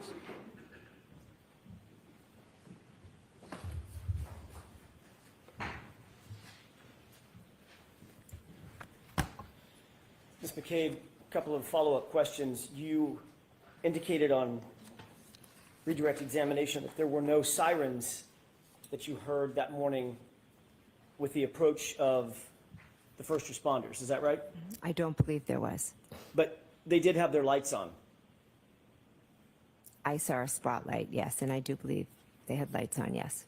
Flashing red and blue lights or red lights, some combination thereof, correct? Correct.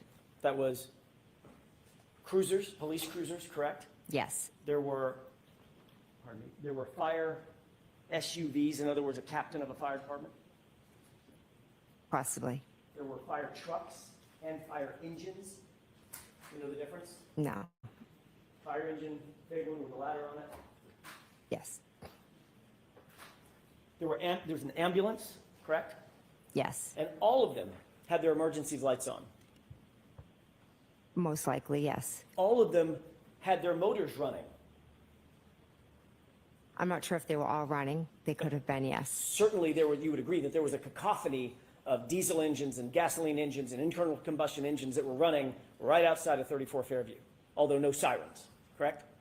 I wouldn't exactly say right outside of 34 Fairview.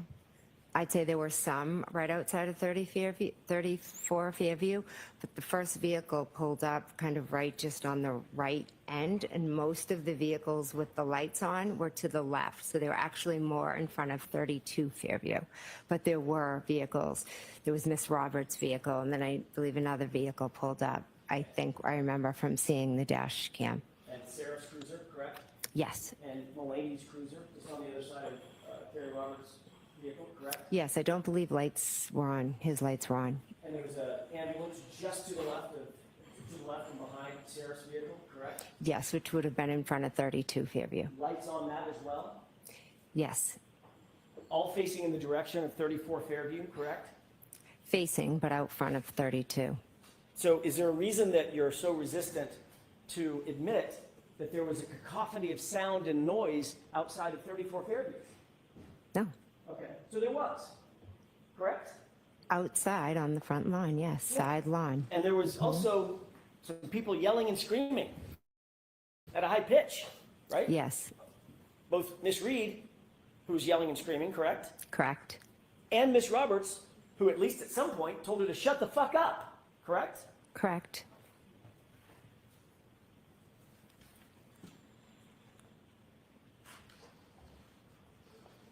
You were asked about the stop at 34 Fairview on the way to Sergeant Lang's house on redirect examination by Mr. Brennan just now, correct? I was, yes. He showed you a couple of pages of your transcript from that question and answer, correct? I believe he showed me a page, yes. And you noted that this was a question and answer from a hearing last year in this courtroom?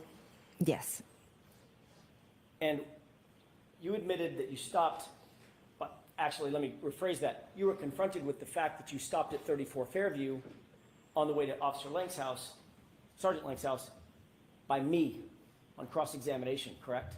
yes, you asked me. You also indicated that you have never refused to speak to the police, any law enforcement officer in this case, correct? I've spoken when but asked to, yes. But in point of fact, when you were approached by the two law enforcement agents who were not connected to Massachusetts State Police or to Canton PD, you suspended that interview and refused to answer further questions, correct? I welcomed them in my house, sat with them, and then I stopped, and then I met with them a few times after, and I answered all their questions that they asked. I helped clear up some misconceptions that they had been told, and as you know, I know they're no longer investigating, so I think I helped them well. And you're obviously well aware that in that first interview, you stopped the interview cold and refused to answer further questions, correct? I said I'm going to stop, and I'm going to seek some counsel, yes.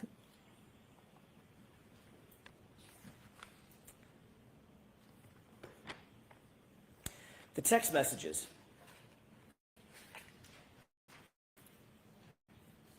You just read a series of text messages that Mr. Brennan actually read for you and you agreed with, correct? Correct. Or any of the text messages that you just read in the group chat that I showed you in cross-examination? I don't believe so. I don't believe so. And that group chat included you, Brian Albert, Nicole Albert, Matt McCabe, correct? Correct. And that was a private chat among the four of you. Is that right? That's just a chat with them, yes. You read some text messages to and from Carrie Roberts, correct? Yes. You had just met Carrie Roberts. Isn't that right? Yes. She's not a McCabe. Is that right? Correct. She's not an Albert, correct? Correct. You even read some text messages with your minor children, correct? Just now? Yeah. I don't believe any with my children. Mr. Brennan asked you about a couple of text messages, or at least one text message, with your children, didn't he? No, he didn't. Objection. She can answer that question. Is that what happened? Did I misunderstand? No, I honestly didn't read anything from my children. I think one, I said a friend, another time I didn't know who it was, but I do know my children's phone numbers, and no, it was Okay. none of my kids. Obviously, the kids are not on that group chat, that private group chat that we went over, correct? Oh, yes, correct, they're not. Well, let's talk about those unidentified numbers. You said this is a number I don't recognize, and Mr. Brennan read to you a text to that person, correct? Yes, Whoever that is, that person's not a McCabe, correct? they're not, correct. And that person's not an Albert. They could be, again, it could have been Christelle, but Julie, I don't, one of the numbers I didn't recognize, because I have everybody in my phone with the name, so I don't recognize every number. And that person certainly was not in that group chat with you, Brian Albert, Nicole Albert, and Matt McCabe, correct? Correct. And then there was a friend. You said this is a friend, and I don't need you to identify the friend.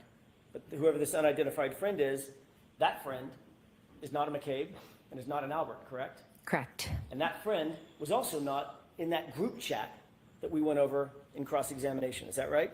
Correct. These are all people outside of that group, among whom you engaged in the chat that we saw, correct? Correct. And that includes Carrie Roberts. She was not included in that group chat where you talked about the case and talked about what she was and wasn't doing with law enforcement, right? Correct. It was just my sister, my brother-in-law, and husband. Yeah, just a moment, Your Honor. Okay.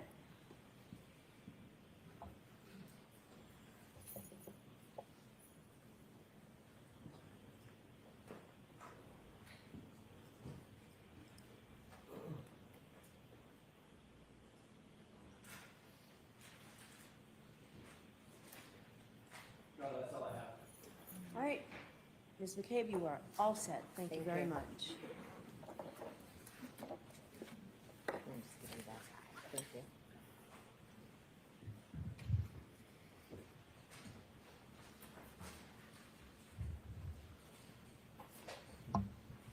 All right.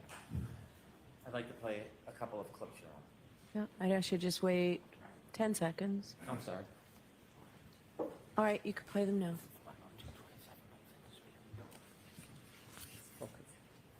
May I proceed? Yes. I'd like to play clip 12, please.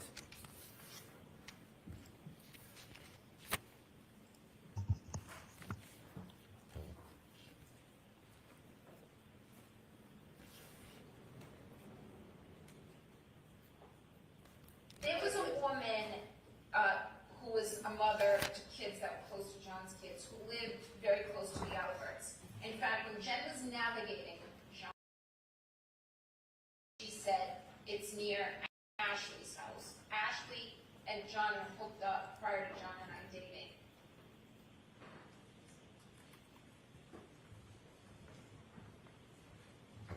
There was a woman. Hold on before you play it We've again. already played that one, we don't need to play it again. Okay. 12A, please.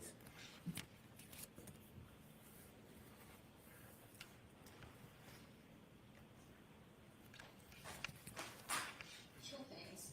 Either he's hurt himself and is incapacitated. He could be passed out on someone's couch, which is just weird. We're not on a campus. Everyone lives in their own home with children, or he's sleeping with someone. And there were multiple women in the neighborhood of Fairview that John had been with. And one of them very recently, before I started dating John. Clip 16, please.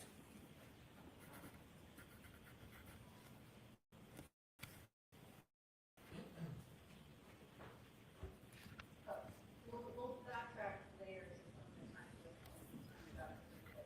Let's start at 3:30. So, who are you with?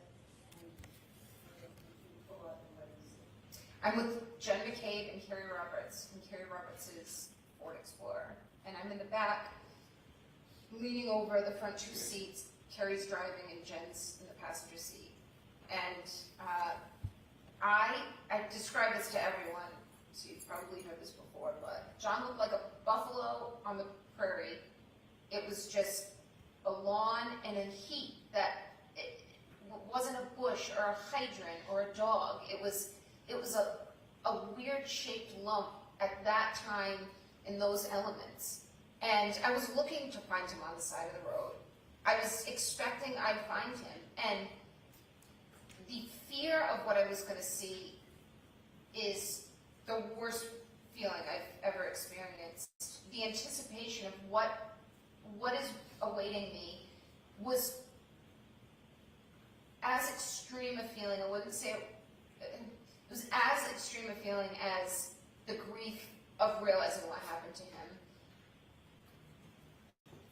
And finally, clip 17, please.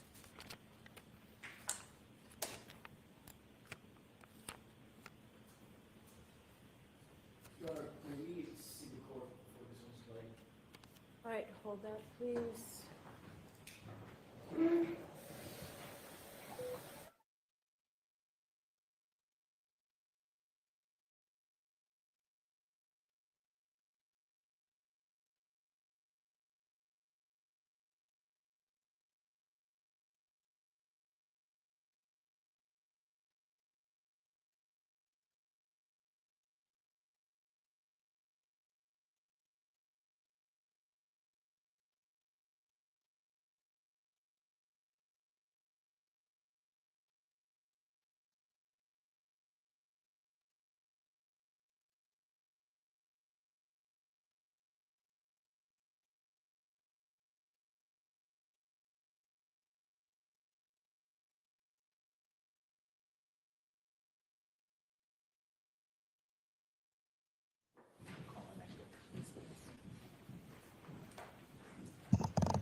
Your Honor, I'm going to call Ms. Hannah Knowles to the stand.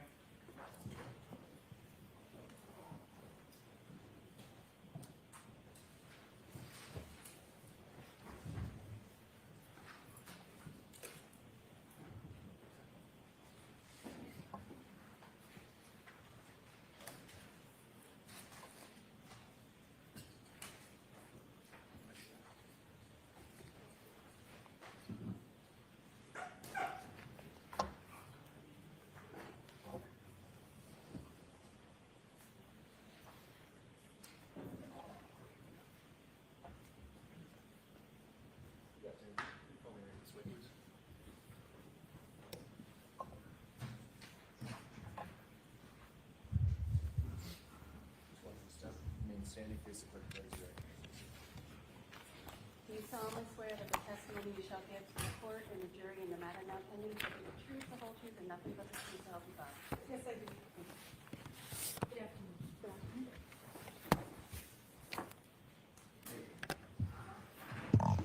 All right, Mr. Lally, whenever you're ready. Thank you, Your Honor.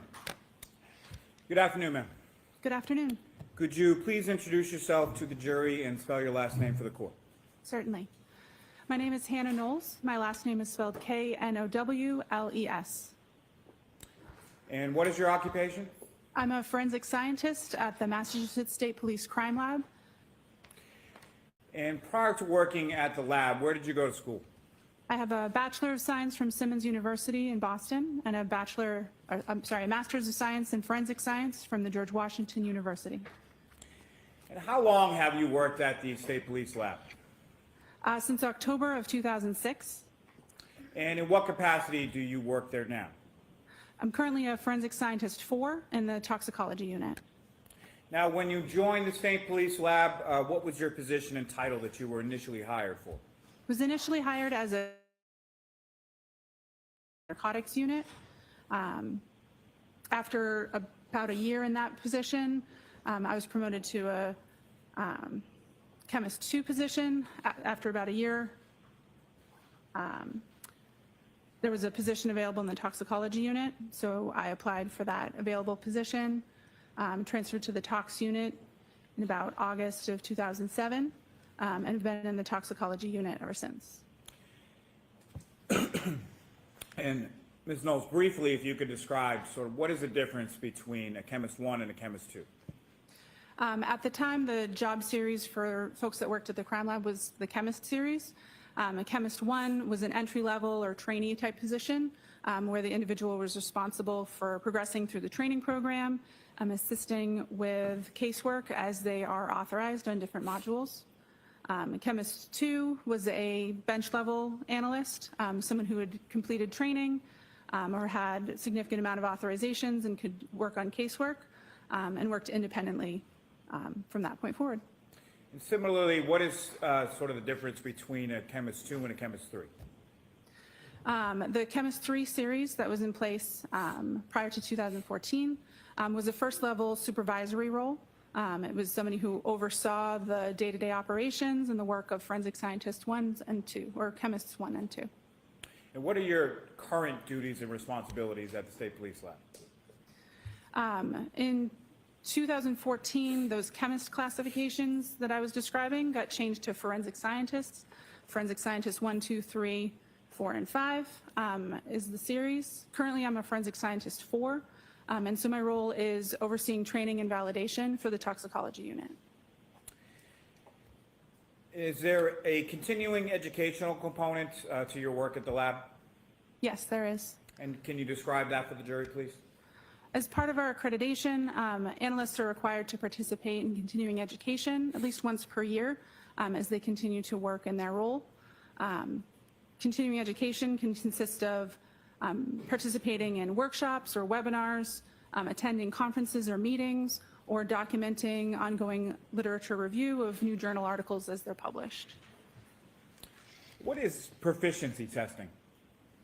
Proficiency testing is something that we utilize in the laboratory to assess processes and competencies of an individual, as well as the processes that are in place for a particular unit or department or scope of testing. Proficiency testing is also an accreditation requirement. Individuals are required by our internal processes to participate in proficiency testing at least once per year as sort of an ongoing assessment.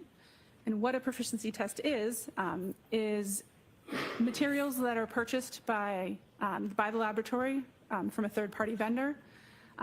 Those materials are analyzed as if they were casework, but there are expected results or known results for those samples. Once the laboratory processes those samples, just like their casework, we submit the results to the external vendor that we purchase the materials from. The results are compared to the expected results, and we have to have our results meet those expected results in order for the proficiency test to be considered successful. Now, over the course of your years at the lab, have you undergone proficiency testing? Yes, I have. And have you passed each of those respective proficiency tests that you've taken? To the best of my knowledge, yes. Now, is the State Police Lab accredited? Yes, it is. And by whom? The Massachusetts State Police Crime Lab is currently accredited by the American National Standards Institute National Accreditation Board. And what does that accreditation process consist of? The accreditation process consists of on-site assessments as well as remote or virtual assessments to evaluate our policies and procedures, our personnel, our management, as well as our facilities, to ensure that we are meeting established accreditation standards. The standards that we're currently accredited to is an international standard 17025 with additional requirements for forensic testing laboratories. And so there are folks that come from that organization, ANAB, that come to evaluate all of those different aspects of our processes to ensure that we are meeting the standards set out in their requirements. And the State Police Lab, in particular, the toxicology unit within that lab, is that accreditation up to date at this point? Yes, we're currently accredited to that standard. Now, just in general terms, Ms. Knowles, if you could explain to the jury, what is forensic science? Forensic science generally is the application of science to questions of law. And just again, in sort of general terms, if you could explain to the jury, what is toxicology? Toxicology generally is a study of chemicals and other substances and how they impact a living organism or a person. Now, asking a little more specifically, what is forensic toxicology? Forensic toxicology is generally looking at drugs and alcohol in the human body and how it affects the individual, and applying chemistry and other disciplines to measure the concentration or determine the presence or absence of relevant substances. Are there different types of alcohol? Yes, there are. Okay. And what are those types? Generally, alcohols are a family or a group of drugs or chemicals that have a specific functional group or a specific structure. The types of alcohols that are analyzed in the laboratory that I work include methanol, ethanol, and isopropanol. And what are the differences between those different types? They all have similar but slightly different structures. Methanol is a solvent. Sometimes it's called wood grain alcohol. Isopropanol is rubbing alcohol or 2-propanol, and that is typically used as a disinfectant. And ethanol is the type of alcohol that we typically are referring to when we talk about alcoholic beverages. It's what's present in those types of liquids. Now, Ms. Knowles, through your training and experience, are you familiar with the term known as a central nervous system depressant? Yes, I am. And can you explain that term to the jury? Sure. A central nervous system depressant is a drug or a substance that works to slow down the reactions of nerves in your body. It makes nerve cells slower or less likely to respond to stimulus. Now, is alcohol a central nervous system depressant? Yes, it is. And how would that central nervous system depressant affect the human body? The effects depend on the concentration or the amount that's present in the body. Effects range, depending on that concentration, from slowing reaction time, reducing heart rate or respiration rate in an individual. That slower respiration rate can also result in drowsiness or unconsciousness. Slower reaction time and more limited muscle control can also result in outward appearances like a staggering gait or slurred speech. It can impair balance and motor coordination. Because nerves are responding more slowly, alcohol can also, or ethanol specifically, can impact your brain's ability to form new memories. It can impact your body's ability to perceive and apply critical thinking. Again, all of those effects that I just described, they can be present depending on the concentration and the individual and how they're responding to that particular concentration of ethanol at any particular time. Now, how was work assigned within the state police lab, specifically within the toxicology unit? Generally, supervisors will come up with a monthly schedule or rotation where the different types of work in the unit are divided amongst authorized analysts, and then casework is assigned according to that rotation. If an individual has previously been assigned work for that case or has previously issued a report for that case, then sometimes we go off rotation and assign a case according to that previous involvement or previous report that was issued for the case. Now, at some point, were you assigned to perform some work on a lab case number 22-06576 pertaining to this defendant, Karen Reed? Yes, I was. And what is it that you were asked to do? I was asked to prepare a serum conversion report and a retrograde extrapolation report relative to this case. Now, how many serum conversions have you conducted during your years at the lab? I've prepared over 100 serum conversion reports since I was authorized in 2008. And how many retrograde analyses have you conducted during your years at the lab? I would say approximately 15. Now, starting with a serum conversion, can you please explain to the jury what a serum conversion is and how it is that it's conducted? Certainly. A serum conversion is a service that the laboratory offers when a serum ethanol concentration has been determined, and it would be helpful or relevant for us to approximate what a corresponding whole blood alcohol concentration would be.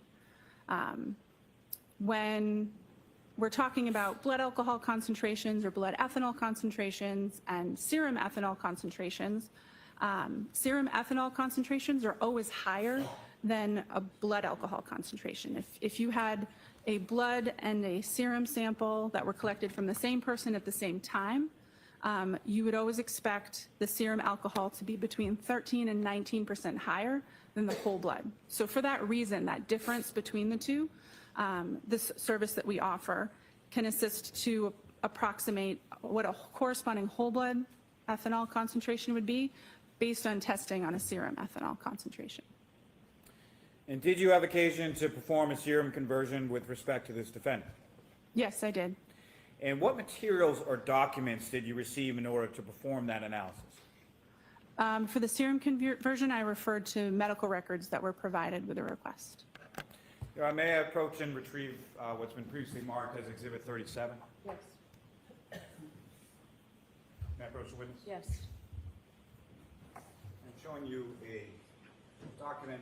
Do you recognize that document?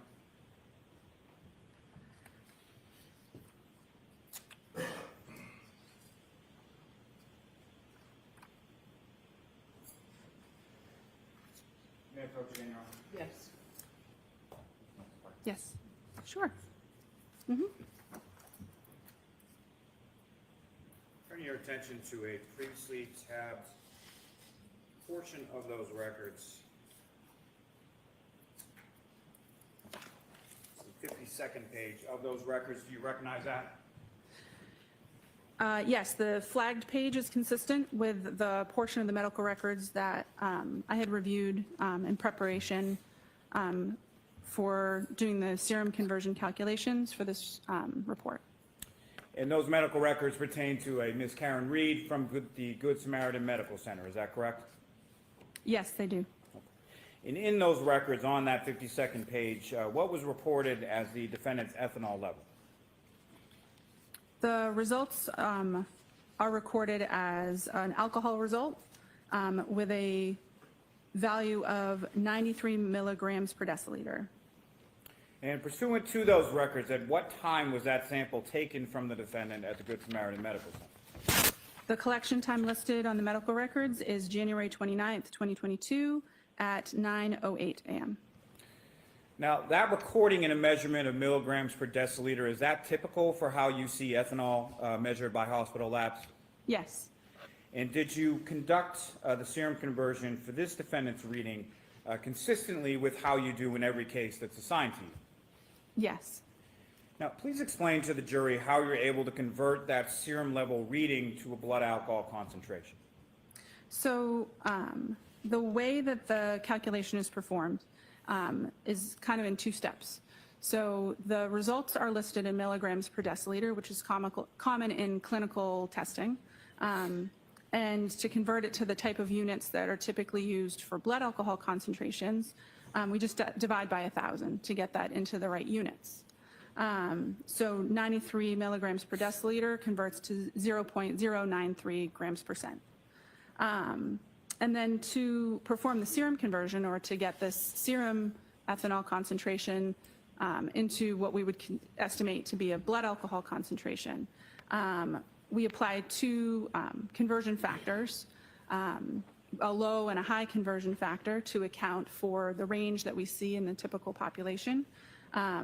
I'd mentioned earlier that serum is usually between 13 to 19% higher, so we divide that 0.093 by 1.13 and by 1.19 to get a low and a high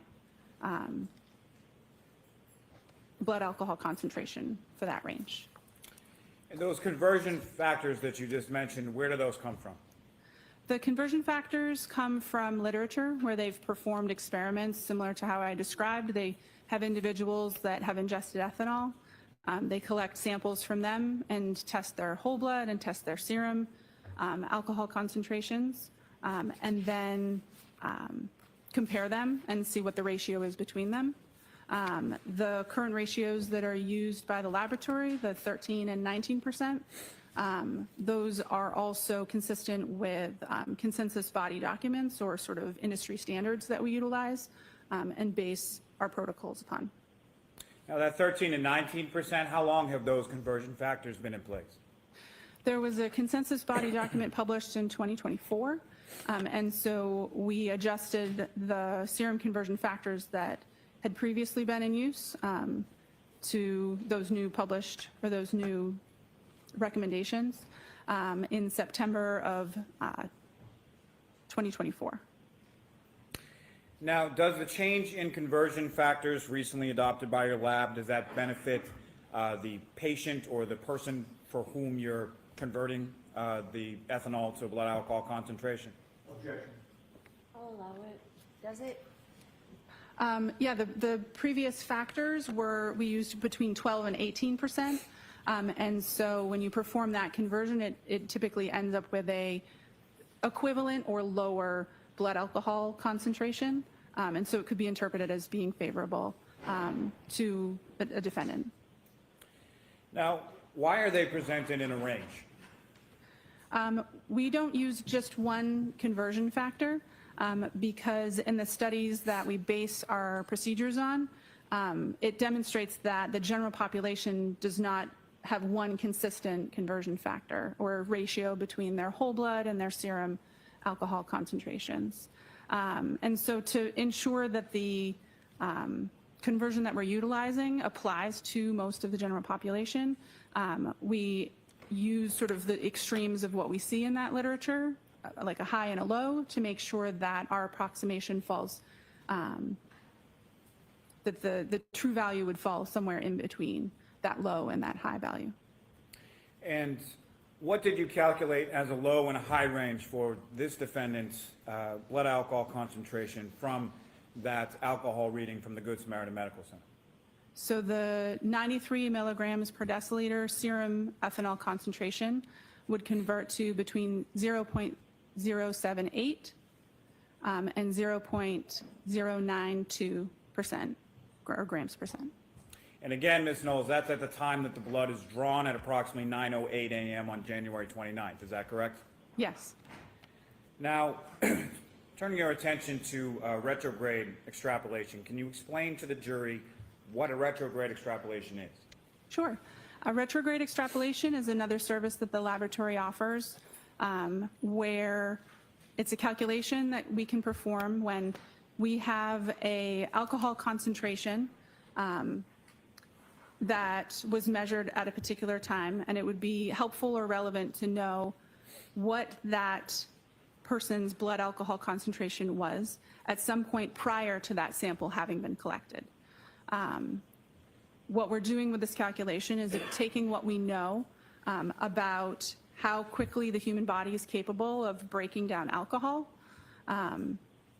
and applying that rate of elimination to the time interval between when the sample was collected and tested and when there might be a particular time of interest, a car accident or some interaction where that person's blood alcohol concentration might be relevant. And how is that done? Similar to the range of conversion factors that we were looking at with the serum conversion, we know that the rate of elimination in alcohol in humans varies from person to person. And so based on studies where they're looking at rates of elimination in large groups of people, we know that alcohol can break down at a rate of between 0.010 and 0.025% per hour. And so we take when we're looking at a serum conversion and then being combined with a retrograde, we take the smaller of the serum conversion range and we add that to the slowest elimination rate multiplied by a time interval. And then we also take the larger of the serum conversion values, and then we add that to the fastest elimination rate multiplied by the time interval. We use a smaller time interval for that sort of minimum calculation to account for the fact that we don't want to overshoot that estimate of blood alcohol concentration. If there was some unabsorbed alcohol, we don't necessarily always know when we perform these calculations the drinking history or like when the person had stopped drinking that day. And so we usually subtract 2 hours from the time interval when we're doing that minimum calculation to have a more conservative estimate. So we're applying the time interval, the rates of elimination, and looking at what we have for blood alcohol concentrations, all to be considered when we're performing the calculation. Now, what categories of information do you need in order to perform a retrograde analysis? We need to know what the blood alcohol concentration was at the time that the sample was collected. We need to know the time the sample was collected, and we need to know the incident time or the time of interest that we're sort of calculating back to. There's a couple of requirements to be able to perform this calculation that we have to ensure. We have to make sure that there's at least been 2 hours in that time interval between the time of collection and the time of interest that we're looking at.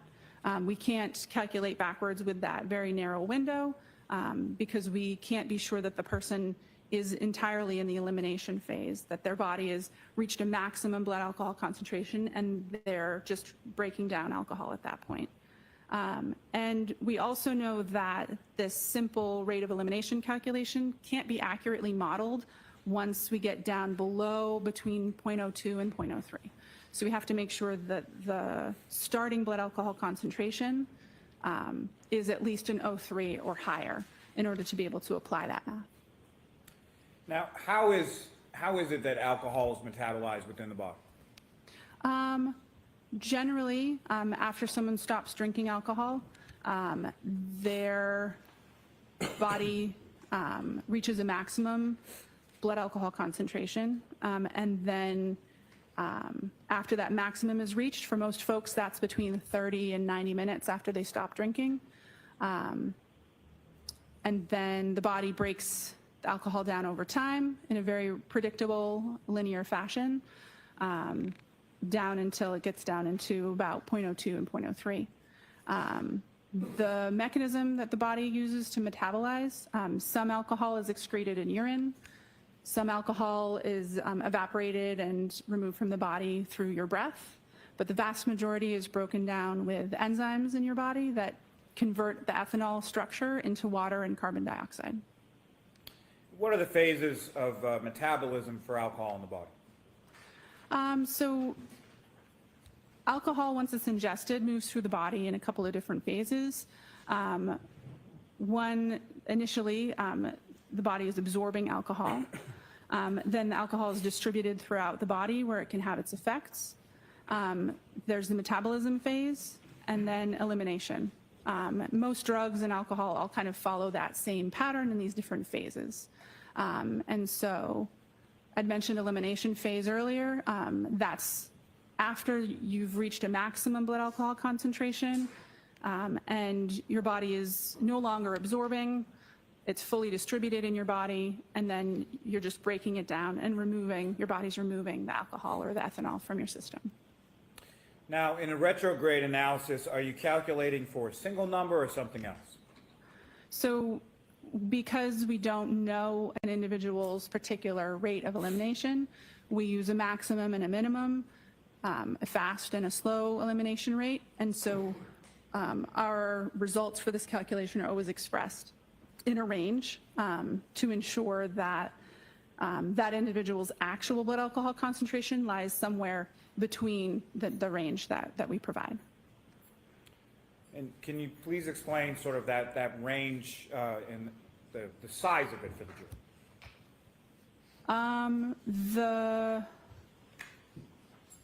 The range that's provided as part of these calculations, the size of the range depends on the facts of the case and the amount of time that's passed between the time of the incident and the time of the sample collection. The more time that's elapsed, there's a greater difference between the faster and the slower rates of elimination, the 0.01 per hour and the 0.025 per hour. And what do those minimum and maximum blood alcohol concentration numbers signify?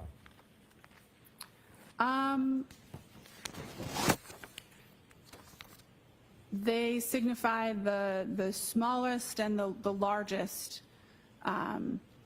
concentration that could be reasonably expected based on the blood alcohol concentration and the rates of elimination that are being applied in the calculation.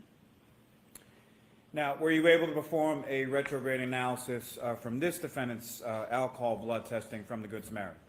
Yes, I was. And similarly, did you perform that in conformity with how you performed prior retrograde extrapolation analyses in other cases? Yes, I did.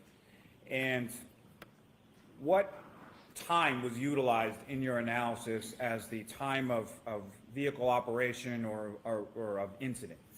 12:45 a.m., January 29th, 2022. And do you know where that time came from? I believe it was the time specified in the request from the district attorney's office. And why is time of operation or time of incident important? Because the time interval that we use in the calculation depends on the starting and the ending point of that calculation. So the time of incident is important because that's what we're basing the math on. And what was the resulting minimum and maximum numbers that you calculated for the defendant's blood alcohol concentration from her blood testing reading from the Good Samaritan Medical Center? That based on the 93 milligrams per deciliter value that was obtained at Good Samaritan, that the blood alcohol concentration for that individual at 12:45 a.m. Could be between 0.14 and 0.28 grams per cent. And so you calculated the defendant's blood alcohol concentration to be between 0.14 and 0.28 at 12:45 a.m. on January 29th, 2022. Is that correct? Yes. May I approach just to retrieve, Your Honor? Yes.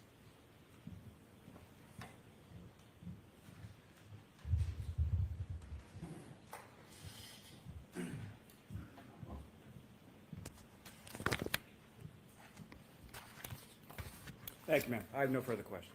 All right. Mr. Unity? Thank you, Your Honor. And at this point, I'm only going to give you about 5 minutes. I was going to ask the court to cut me off so that Okay, nobody's late today. thank you.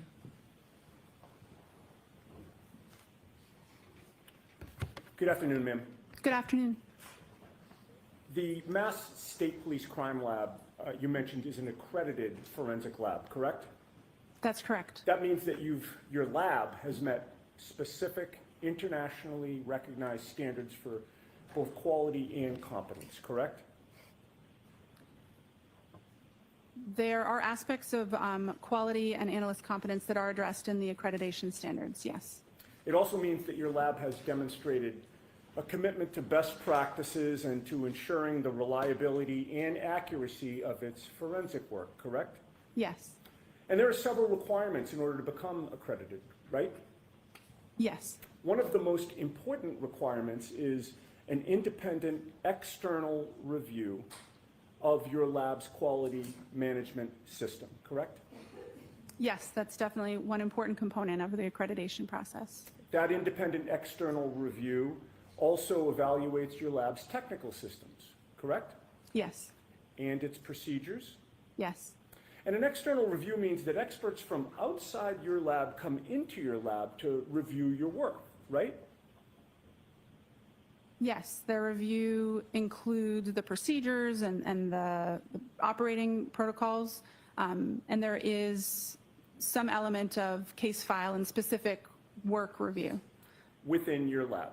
Correct. And they make sure that you're following established and proper protocols, correct? Yes. Now, as a forensic scientist 4, is one of your responsibilities to ensure compliance with the lab's administrative policies, quality assurance, and control requirements to make sure that you're complying with accreditation standards? Yes.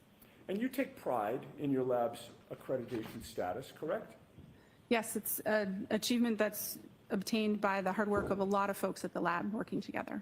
You make sure, or you do your best to make sure that the lab is in compliance because you don't want to lose that accreditation status, correct? Correct. It's important to ensure confidence in our results, to maintain the quality and maintain the accreditation. Okay. In contrast to the accreditation standards for a forensic lab like yours, the standards for a hospital lab may be different, correct? Correct. Typically, accrediting bodies for clinical chemistry or hospital systems are different accrediting bodies or different standards than forensic standards. Okay. And a forensic lab exists for a different purpose than a hospital lab, is that right? Correct. They have different customers and sort of different scope or intention for the use of their results. Sure. A hospital lab tests and analyzes blood for its use in diagnosing medical illnesses and for medical purposes, correct? That's consistent with my understanding, yes. Sure. And it's not for meeting court admissibility standards like your lab, right? Not that I'm aware of, no. Your lab follows strict procedures that an expert from your lab can have confidence in the lab results when they come to testify in court like you're doing today, correct? Yes. As you testify here today, you have no information that the lab at Good Samaritan Hospital is an accredited lab, correct? Correct. And in addition, Good Samaritan Hospital is an external party in terms of its relationship to your lab, right? Yes, and for that reason, the type of calculations that we performed based on medical records from Good Samaritan are outside of the scope of accreditation in the crime laboratory system. Right. It has no relationship to your crime lab, the Good Samaritan lab, right? Correct. The same policies and procedures are applied when Our laboratory analyzes serum, or if we needed to do a retrograde extrapolation on testing that was performed internally, that's covered by the scope of accreditation. But as you're mentioning, the testing was not performed in my laboratory. I don't have any direct knowledge or understanding of their QC procedures, of their accreditation requirements, or their testing procedures at all. You anticipated my next question. So basically, you cannot personally vouch for the ethanol testing that was performed at Good Samaritan, correct? That's accurate. The reliability of the results that my calculations were based on, my calculations are only as good as the numbers that I was provided. And like I said, the same math that I did here, I would do to my own internal standard or my own internal testing, anything that I performed testing on in the lab myself. But the results that I started from, I don't have any direct knowledge on their accuracy or reliability. All right, Ms. Giannetti, we can bring Ms. Knowles back on Monday if you want. I don't want to cut you short. That was the time frame we were looking And at. I'm perfectly fine with that, Your Honor. Thank you. Okay, all right. And Mr. Lally, you're done? Okay, thank you. Ms. Knowles, thank you very much. You're all set. You can step down. Ms. Giannetti, I think everybody appreciates that. So- All right, jurors, that's it for us for this week. I'll have to give you those cautions in a minute. I can tell you that it looks like next week we're full days every day.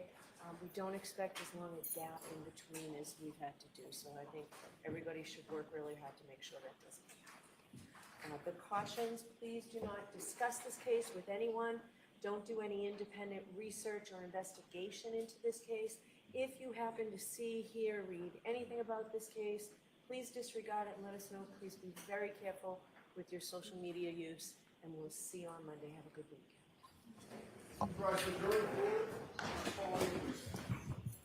And I will see counsel at sidebar.